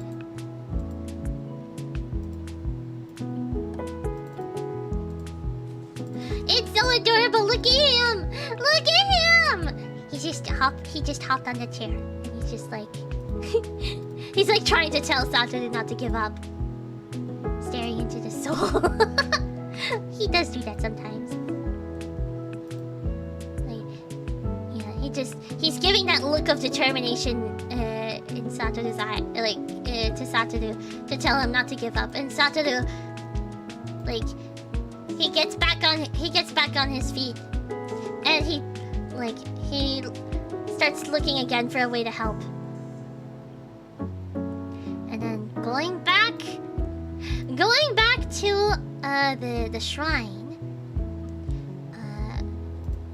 Gal ends up not Gal, but basically Todame and Zakuro end up like they're outside of the shrine basically.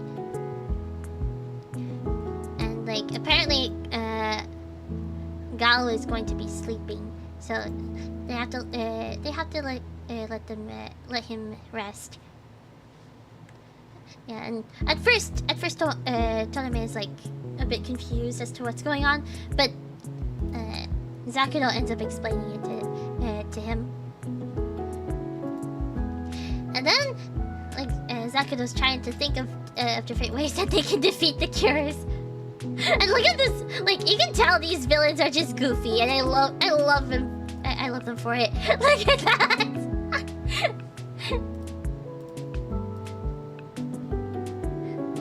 They're just silly little guys. Even I feel like these villains are gonna be just as likable as the Cures are. And then for some reason, just out of nowhere, for some reason Zakudo is like thinking that if she does a good enough job, that Gao will like ask her hand in marriage somehow.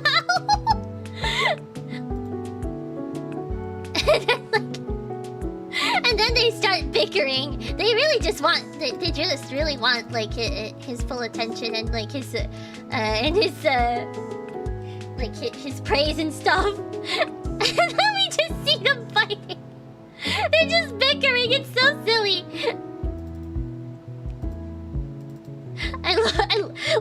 I've only known them for 2 episodes, and I love these villains so much. Because just their relationship with each other is so silly. I love their dynamic so much.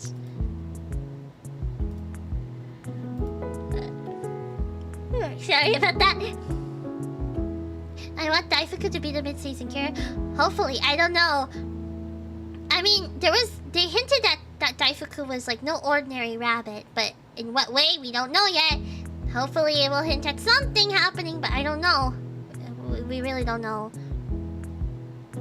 Anyways, going back to our silly wolf pair. they end up like bickering over who's going to defeat, like, who's going to like go attack the Cures this time. Like they just do rock paper scissors. And Todame ends up winning, and I almost mixed up Satoru and Sakuno. But Sakuno lost, and she's just so upset about it. It's so silly seeing them interact. Just look at them. Like, these are very likable villains. And then just Todame just runs off. He just zooms all the way like down the shrine, like because he's happy that he won. And Sakuno's just standing there, just like so upset that she lost. And like she decides to use yeah, because I think she used paper and Todame used scissors. So she's like, I'm gonna choose rock next time. And then, meanwhile, back at Iroha's house, we're in Iroha's room, and Iroha's still depressed about everything, and she's just trying to understand what to do. She just doesn't know. She doesn't know what's the right thing to do, really. Because she wants to befriend them, but she understands how they feel.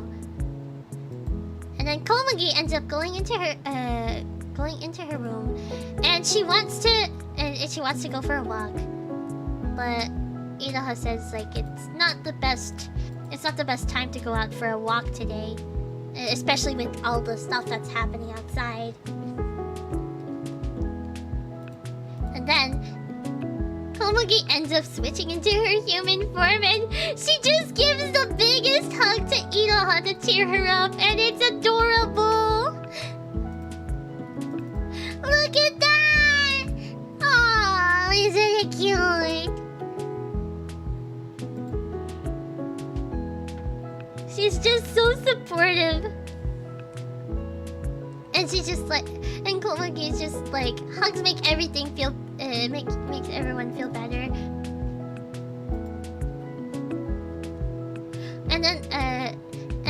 Komugi ended up explaining that she thought that like all she like it was fine with just playing with Iroha. Like she didn't need anyone else, but she learned that along the way with meeting everyone like Yuki, Mayu, Daifuku, and Satoru, everyone at school, all the Nico Garden animals. Like she's learning a lot about all the different people and animals that she's met, and she thinks that they just made her world a little bit more wonderful, and it's so cute. It's such a cute moment, and Komugi wants to like help Iroha achieve her dream of like befriending all animals. And she also wants to befriend the wolves too, and that cheers up Iroha a little bit.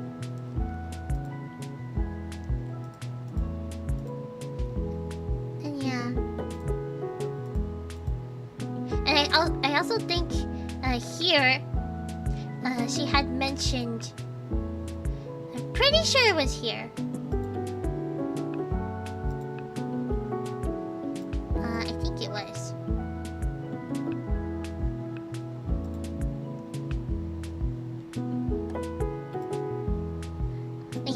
I'm pretty sure. Yeah, it was here at that point. So, Komugi ends up mentioning as well that she was similar. Like, you know, she was not that like trusting of humans before she met Iroha. But like Iroha like opened up her world, and like her world got even bigger with everyone that they met so far. It's a really nice moment. BBDOS, thank you for the $5 super chat! Thank you! There's 3 days left until me and Miku's birthday. You share a birthday with Miku? That's amazing. Happy early birthday! Okay, let me just see here.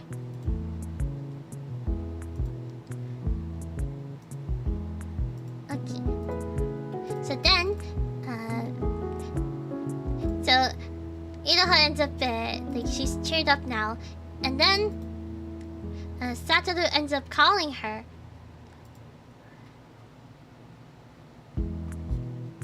And she's informed that that Torome was seen like coming down into town, and so Iroha decides to go out and take on the wolves, and hopefully get to convince them. Hopefully they get to talk with the wolves this time properly.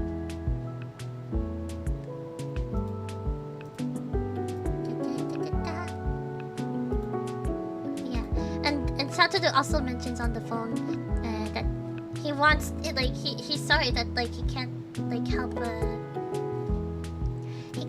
Iroha too much more. But Iroha on the phone says that Satoru's support like gave her more than enough strength, and that means a lot like for Satoru to hear that from Iroha. Yeah. BBS, thank you for the $5 super chat again! If you can tell, the previous super was a joke reference. It's okay. I don't really get the reference though, so I know it was a joke, but I didn't really get where it was from. But yeah, okay.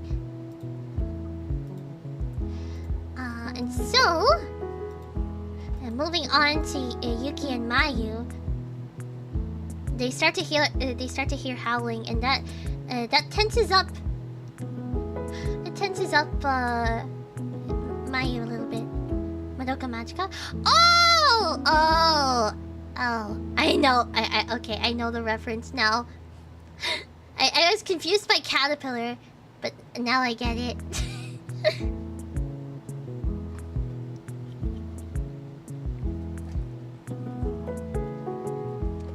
What Anyways, where were we? Excuse me. Okay.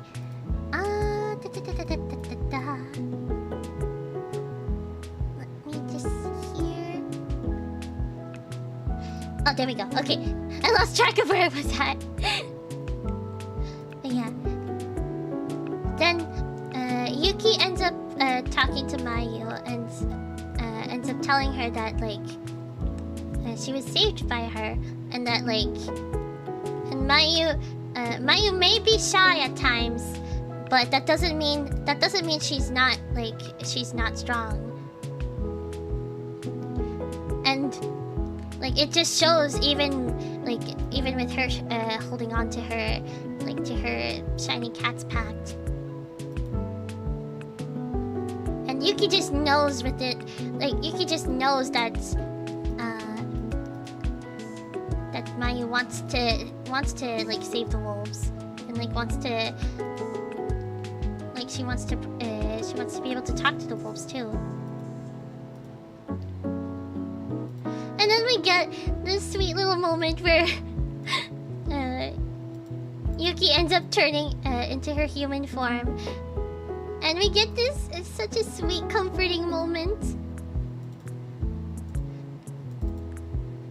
And Yuki ends up saying that she's always going to be by Mayu's side, which is so sweet. It's so sweet and cute.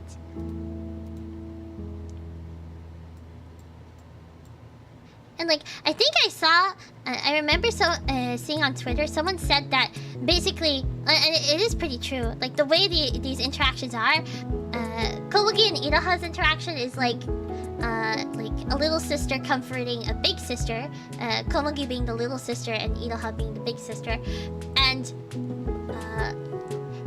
Yuki and Mayu's interaction is kind of like an older sister comforting a younger sister. It's really sweet. It's really sweet moments. And then Yuki says something that catches Mayu by surprise, but in a good way. And she says that they're not the only Kirs around. And what foreshadowing that was. And then we get to the point where they end up finding the Kirs end up finding Todame and the other Galgowns, and they're about to like spread even more chaos when the Kirs arrive just in time. At least at first it's just Iroha and Komugi, but they're joined soon after by Yuki, Mayu, Satoru, Meimei, and Nico. Everyone's there!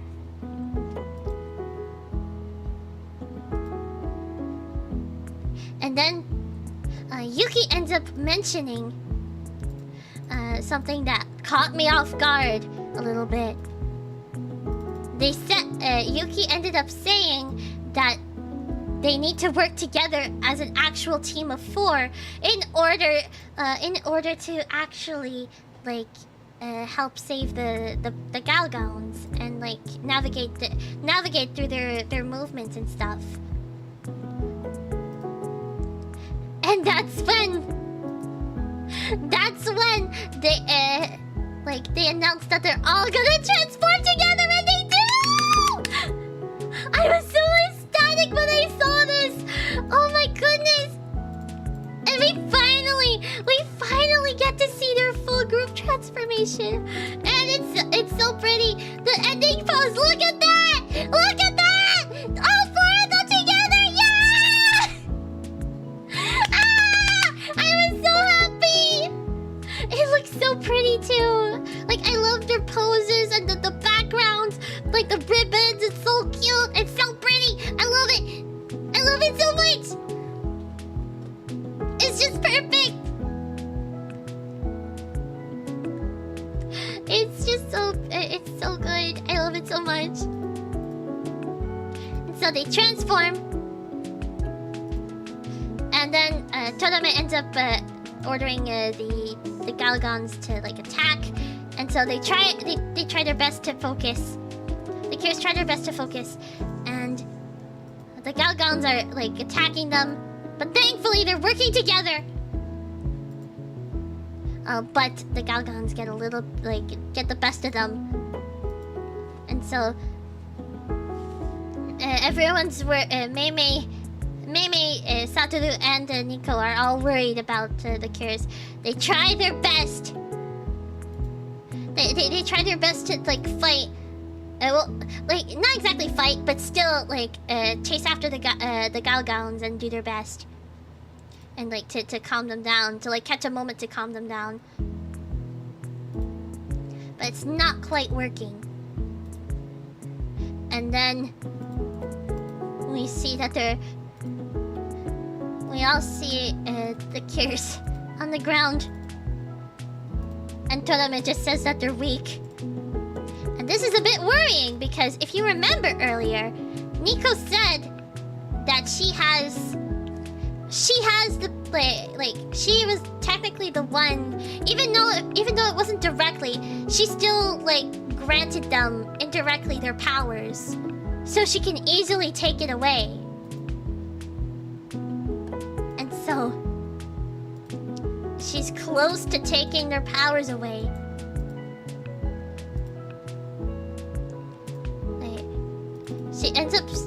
She starts taking their powers away, and it's a very scary moment because Nico doesn't think they can actually do it. But then Mei out of nowhere ends up telling Nico to stop, which is quite the shock because he's the butler, and normally that'd be stepping out of line. But Nico ends up stopping, and Mei ends up telling Nico that they were the ones who ended up the Cures were the ones who ended up rescuing the animals who had turned into Garugarus. And they want he believes in them. He's known them for a while now, and he knows that that they're capable. And so the Cures they slowly get up, and then they do a quadruple help keyed on an animal. It was amazing seeing that. They all each summon a keyed on an animal at once, and it's so cute seeing all of them at once. So Wonderful gets the bear. Wonderful summons the bear powers. It's so cute. Friendly summons the fawn powers so that she can jump higher. And Yami summons the lion power so she's able to run faster. And also for Wonderful's bear power, basically it makes her stronger, physically stronger. And Lillian summons the swan, the Kiran Swan's powers, which gives her the ability to fly. And so they each use their abilities to their advantage, and try their best to find defend themselves and find a moment to actually catch the Galgons to actually purify them properly. And we see this moment here, and we get a little smug Wonderful here. She's so silly. I love her so much. Look at her. Look how smug she looks.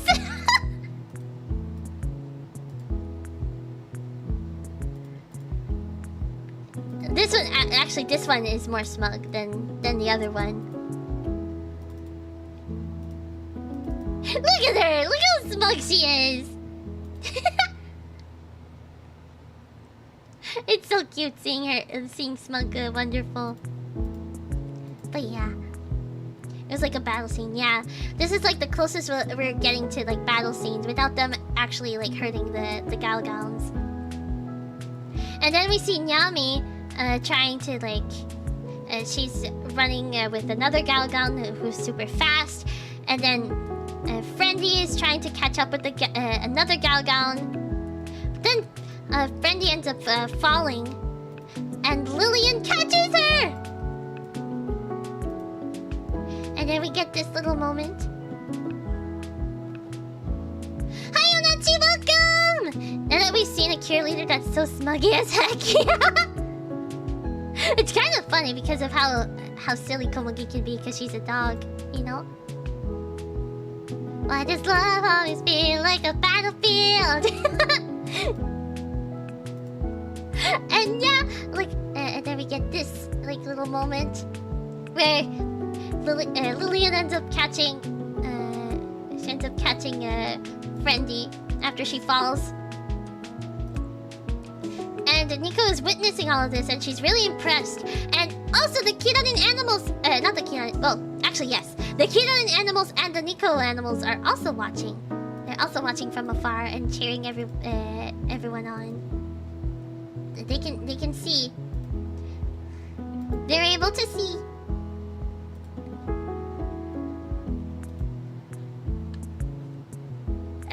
Oh, sorry.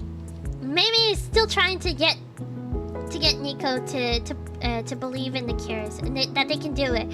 And the cures are working very hard. They're doing their best, but they're starting to get a little bit tired now. And they soon get cornered. And then Friendly tries to talk to Torame about everything, like about the whole like situation.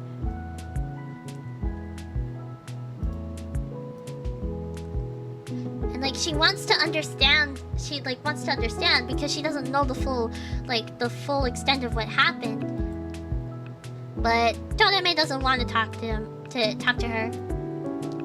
And she wants, like, Friendly tries to reach out and says she wants to be his friend. But Torame still doubles down and says that they're not gonna be friends because of what happened. Like the wolves getting extinct. And Yami jumps in and tries to tell Torame that the people in Animal Town now, like, they love animals. They would never hurt any animal. They love all sorts of animals. But Torame doesn't care. He still like hates the cures and like doesn't want anything to do with them. Like when it comes to like friendship or anything like that. And so after that, the cures turn around and face each other, and they hold hands. And they still try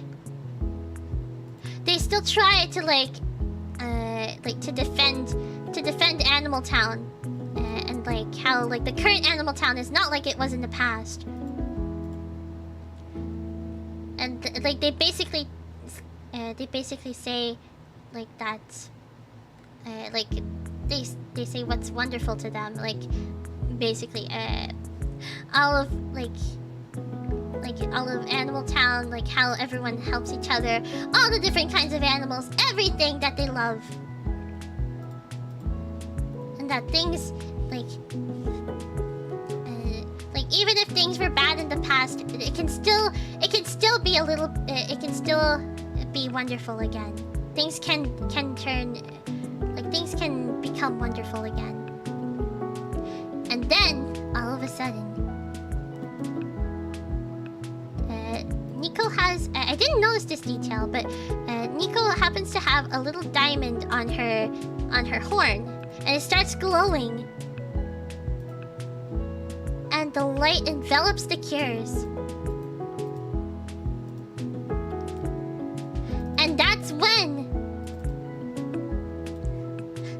is when like Nico basically finally understands that she and the cures have the same goal, and that they want the best for all animals and humans, really. Like they just want everyone to get along. And so that's when Nico summons the great Diamond Ribbon Castle! Which is totally not merchandise! It still looks pretty nonetheless. I don't know how I feel about the Diamond Ribbon Castle, but it's still, like... it doesn't quite look like a castle to me, but it's still pretty cute. I feel like the word castle is kind of throwing me off from like its design, but it's okay. It's still very pretty. Also, hi Ron, welcome! Head pass! Thank you for the head pass! But yeah, the Diamond Ribbon Castle. I don't know why I thought it was the Nico Diamond Castle. I mean, it is probably hers. But anyway, she summons it. And then the Cures transform and gain their Diamond Ribbon style form, which is very pretty. I love the designs. Like, I didn't expect it to be so feathery, but it's honestly very pretty. It's more like a music box than a castle, but hey, it's so cute. It is. It is really cute, regardless of the name. But yeah, they have their forms now. It's so pretty. I love their new forms. And then they perform their very first group attack, which is called Eternal Kizuna Shower, it's also called, I think I've seen it be called Eternal Bond Shower too. And Kizuna means bond, so it works. And they're able to purify! They're able to purify the monkey. I don't know if it's a baboon after all, because I'm looking at it. What type of monkey is this? What species of monkey is this? I can't really tell. I don't know monkeys.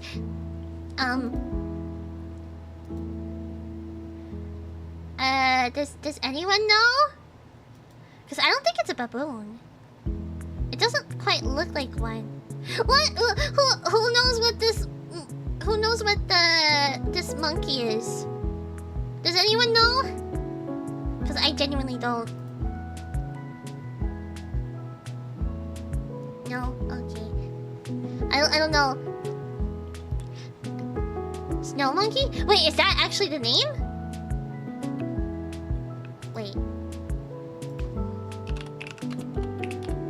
Wait, there's actually snow monkeys. Oh, it could be that. I think it's a baboon. I don't know. It looks like a snow monkey a little bit. It could be. Oh well, it's okay. Either way, the monkey saved. I think it is. Wait, it's a baboon or a snow monkey? Richard, I think you're the animal expert, right? Which one is it? If you have a magical girl costume for Halloween, that would be very cute. Maybe, I don't know. But I mean, I'm already a magical girl, so why would I dress up as a magical girl? I mean, maybe a different magical girl. I don't know. Maybe. We'll see. I haven't really thought what I'd want to dress up as for Halloween. Hi, Curtis! Welcome! Also, happy belated birthday, Curtis! It was your birthday yesterday. For those who don't know, Curtis's birthday was yesterday. Please tell him happy birthday! Or belated birthday in this case. Yeah! It's a snow monkey? Okay. Is it a Japanese, macaque? I don't know how to pronounce that. It could be. I don't know. Yes, it was. You already said happy birthday to me, though. Thank you. It's okay. But yeah, it's the monkey. The Nico monkey is saved. And Animal Town is restored. And Totome is shocked. It's a snow monkey or baboon? I can't think of anything else it could be. Oh, okay, that's fair. And so the Cures like face Totome once again, and they're hoping they're hoping that they can talk to. They want to talk to Gal face to face. They want to meet him. Trust me, Plum. I study animals. Okay. Yeah, that's probably a snow monkey, but who knows? But yeah, Friendy says that she wants. Friendy says that she wants to meet Gal, and Tournament just laughs at that. He doesn't take it too seriously, and he says he's gonna pass on the message, but who knows how that's gonna how he's gonna interpret how is he actually going to say it to Gal? That's the real question. I feel like he's going to say it in a more oh, they want to meet you, not to talk, but to fight, maybe like that. I think he's going to twist it like that. I have a feeling. I don't know. Something tells me he's going to do that.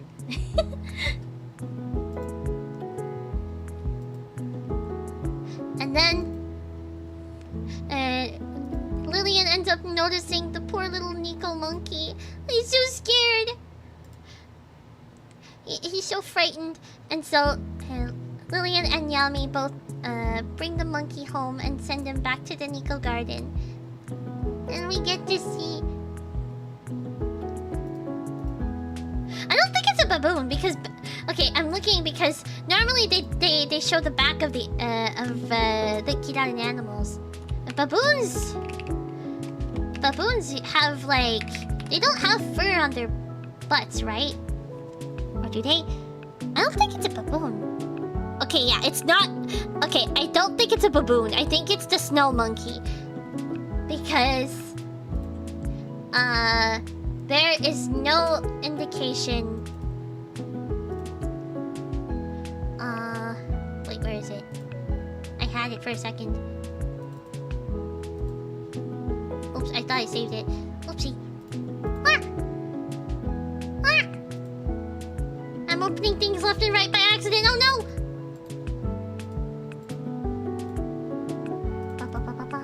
What's your favorite kind of monkey? I don't know. I haven't really thought about it. Wait, isn't there a small monkey? Wait. What small monkeys are there?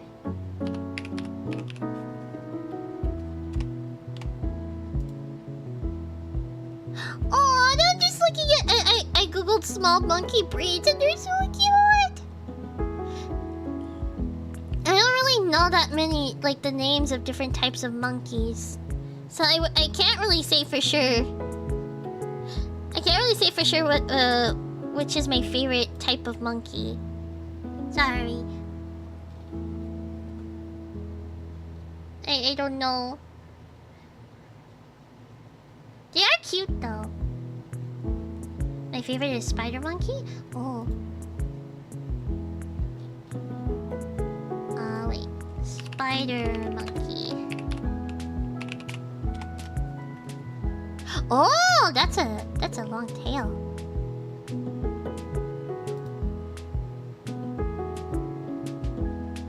Oh, okay, I think I can see why it's called the spider monkey.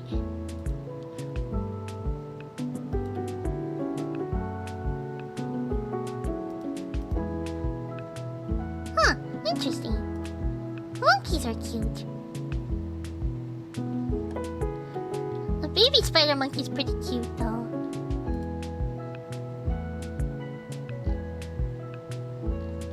But yeah.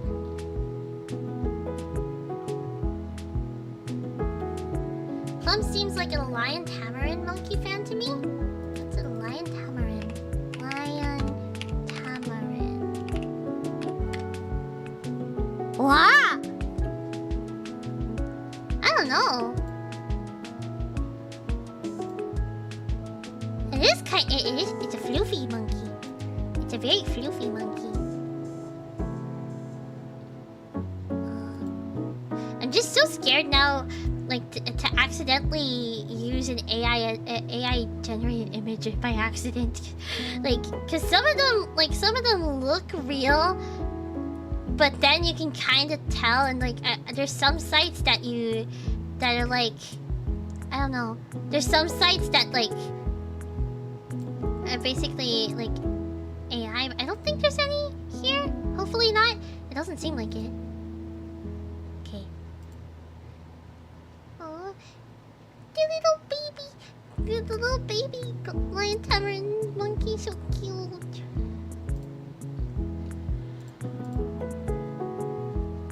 How about lemurs? Oh, lemurs! Lemurs! I know lemurs from... I know lemurs from Zaboomafoo.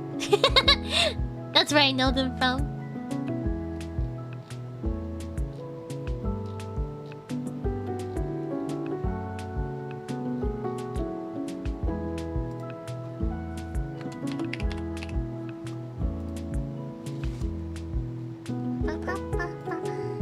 I'm just looking. Lemur. Wait, there's a mouse lemur. Why does it look so silly? Actually, their gaze is kind of funny. I don't know why. Capuchin monkey? You know, on the news years ago, there was a bunch of monkeys on the loose in Pennsylvania. Have you ever heard of the story of a monkey that there was a pet monkey that ended up accidentally being let into IKEA and it was dubbed the IKEA monkey? Have you guys heard about that?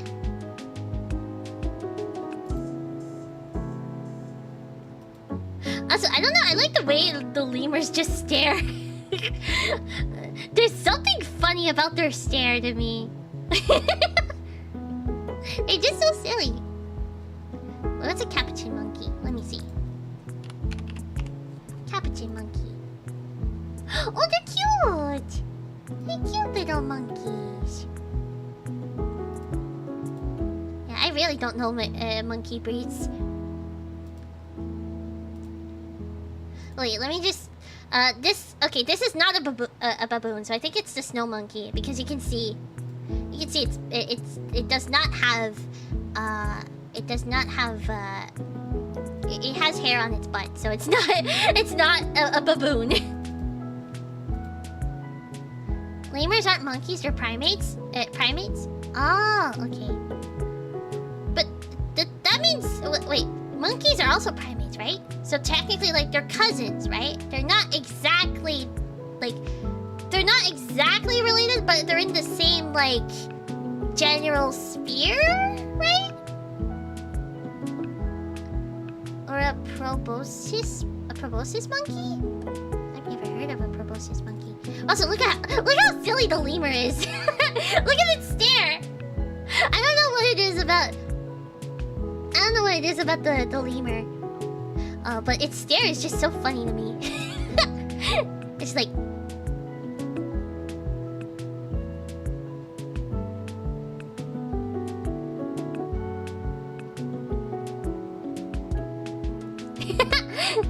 I don't know. Its stare is just so funny. It's just like. I'm just looking at the lemur now. It's just too funny. It's like. I can't do it with a straight face. Lemurs are silly. I saw that lemur before at the zoo making a weird noise. Wait, like this kind of lemur? Maybe. Actually, I'm trying to think now. Because I do remember, I did go, a long time ago on a school trip, I ended up visiting France, and I remember there was this monkey place. I can't remember what type of monkey was there, but it was fun. It was interesting seeing all the types of monkeys. I don't know if the capuchin monkey was there. I can't remember. I don't remember what type of monkey was there, but it was still pretty cool. Plum does the lemur stare a little too well.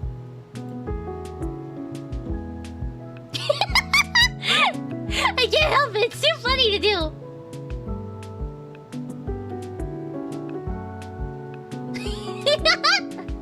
I don't know. There's just something about the lemur stare that's so funny to me. It's just so silly.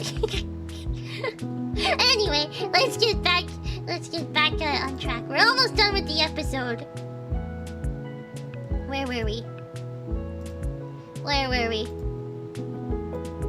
Okay. Oh yeah, monkey. Okay. So the Nico monkey is taken home. You ever heard of a lemur called Dalbentonia? I don't think I have. But anyways, the battle is over, and Nico ends up meeting up with the Cures as they de-transformed. And not wonderful. Komugi ends up telling oh wait, no, it's not Komugi. Iroha is like very thankful that Nico like believed in them and lent them her power. And Nico just ends up saying like because they're on a more like understanding, like they're more on a better level of understanding with each other. They're like she admits that wonderful is a nice word, and she likes it. And then poor Mei is just like, he's just in the corner because he thinks he's failed as a butler because he told Nico not to do something, which is not what butlers should do. And so he's worried that it's over for him and that he's going to lose his position as a butler. But then Nico ends up going to Mei and tells him it's okay because and she admits, Nico admits that she may have been wrong, and she's not she's not like perfect either. So like obviously she's going to make mistakes, and she needs to be called out when it's due. And like Nico ends up cheering Mei up, and Mei's so happy. And then we end up skipping back to Iroha's house for the final scene. I'm pretty sure this is the final scene. Yeah, and we just cut to Nico, like just introducing herself to Iroha's parents, and they're just like, "Oh my goodness, she's so cute." Like they don't even question anything anymore. Like I love how the parents are just rolling with it. They don't even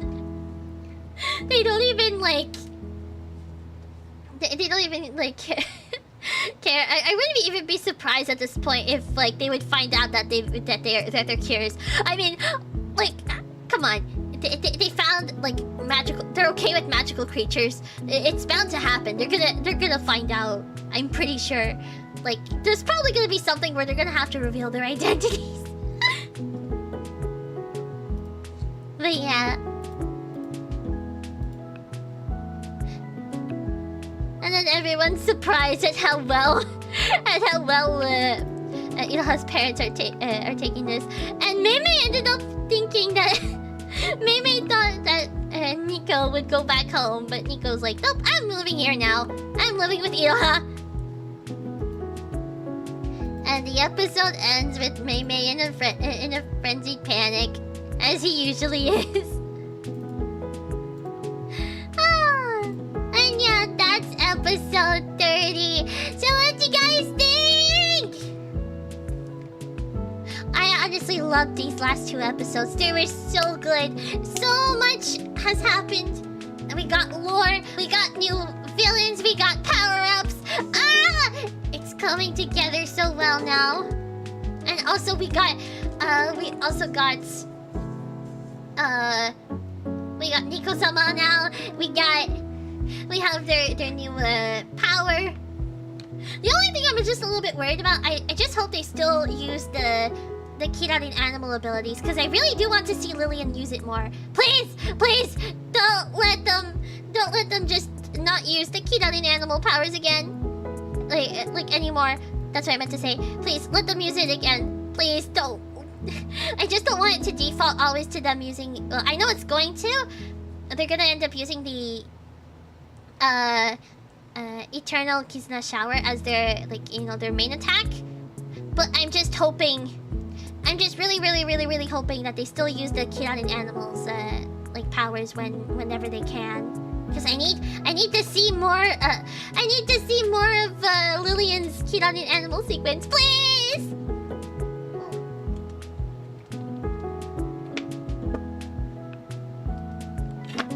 Sorry, I need to drink some water. But yeah, that was the episodes. I hope you guys enjoyed. Okay, so I think I should be wrapping up now. Okay, but I do want to mention my schedule for this week. Let me just get that here. Okay, so this week we are. So tomorrow we're gonna be. Tomorrow we are going to be continuing another Craft's treasure. Will we defeat Roland? I don't know, but we're gonna try it again. And if not, we're just gonna keep grinding. And then on Thursday, we will be continuing The Legend of Zelda: Ocarina of Time. Yeah! And then on Friday, we will be playing Fall Guys. So how it works for Fall Guys? For those who are new, because I know a lot of people have joined since the last time I played Fall Guys. So basically, I'll usually play a few rounds by myself, and if there's enough interest, if there's enough people that have Fall Guys. By the way, Fall Guys is free, and it's on multiple platforms, so you can, and it is cross-platform, I believe. So you can, like, it's very accessible to play. So if there's enough people, we'll do some games together. Yeah! And then on Saturday is our members-only watch-along of Wonderful Precure. Yeah! So if you want to see me, react to the episodes live, that's usually when I do them. I usually, yeah, that's what the watch-alongs are for. You get to see my live reaction to the episodes. But yeah! Will Plum defeat Roland? Find out next time on Plum Magical Girl Show. It's not Plum Magical Girl Show.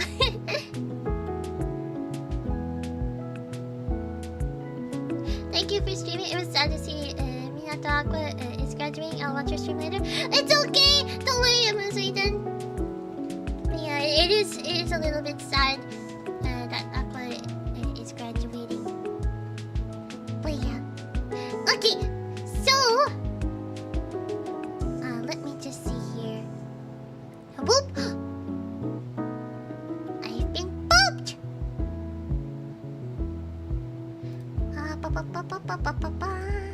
Okay. Let me just see here. Now let's see who can we raid to finish off the night. Let's see. Who is live? Oh, and before I forget. Okay, before I forget, I do want to thank BBDS for the 2 green super chats. Thank you. Okay. Let me see who happens to be live right now. Who shall we raid today?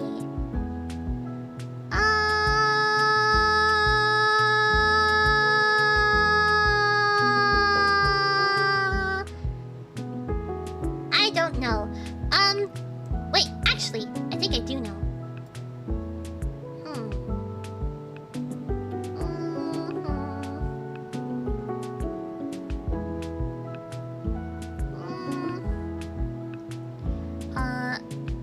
Wait, let me just see how far.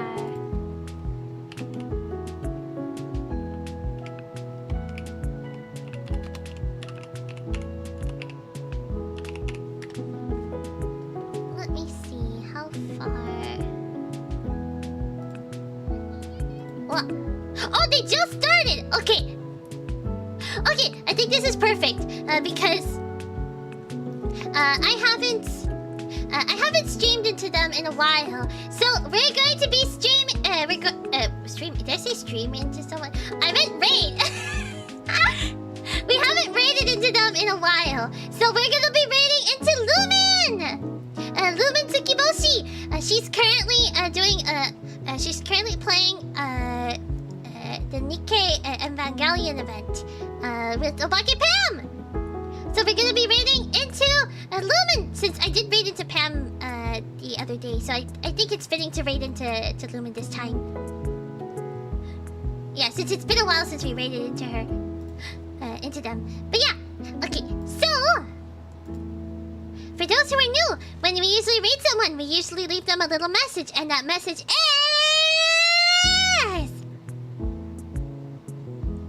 Miracle Twinkle Raid!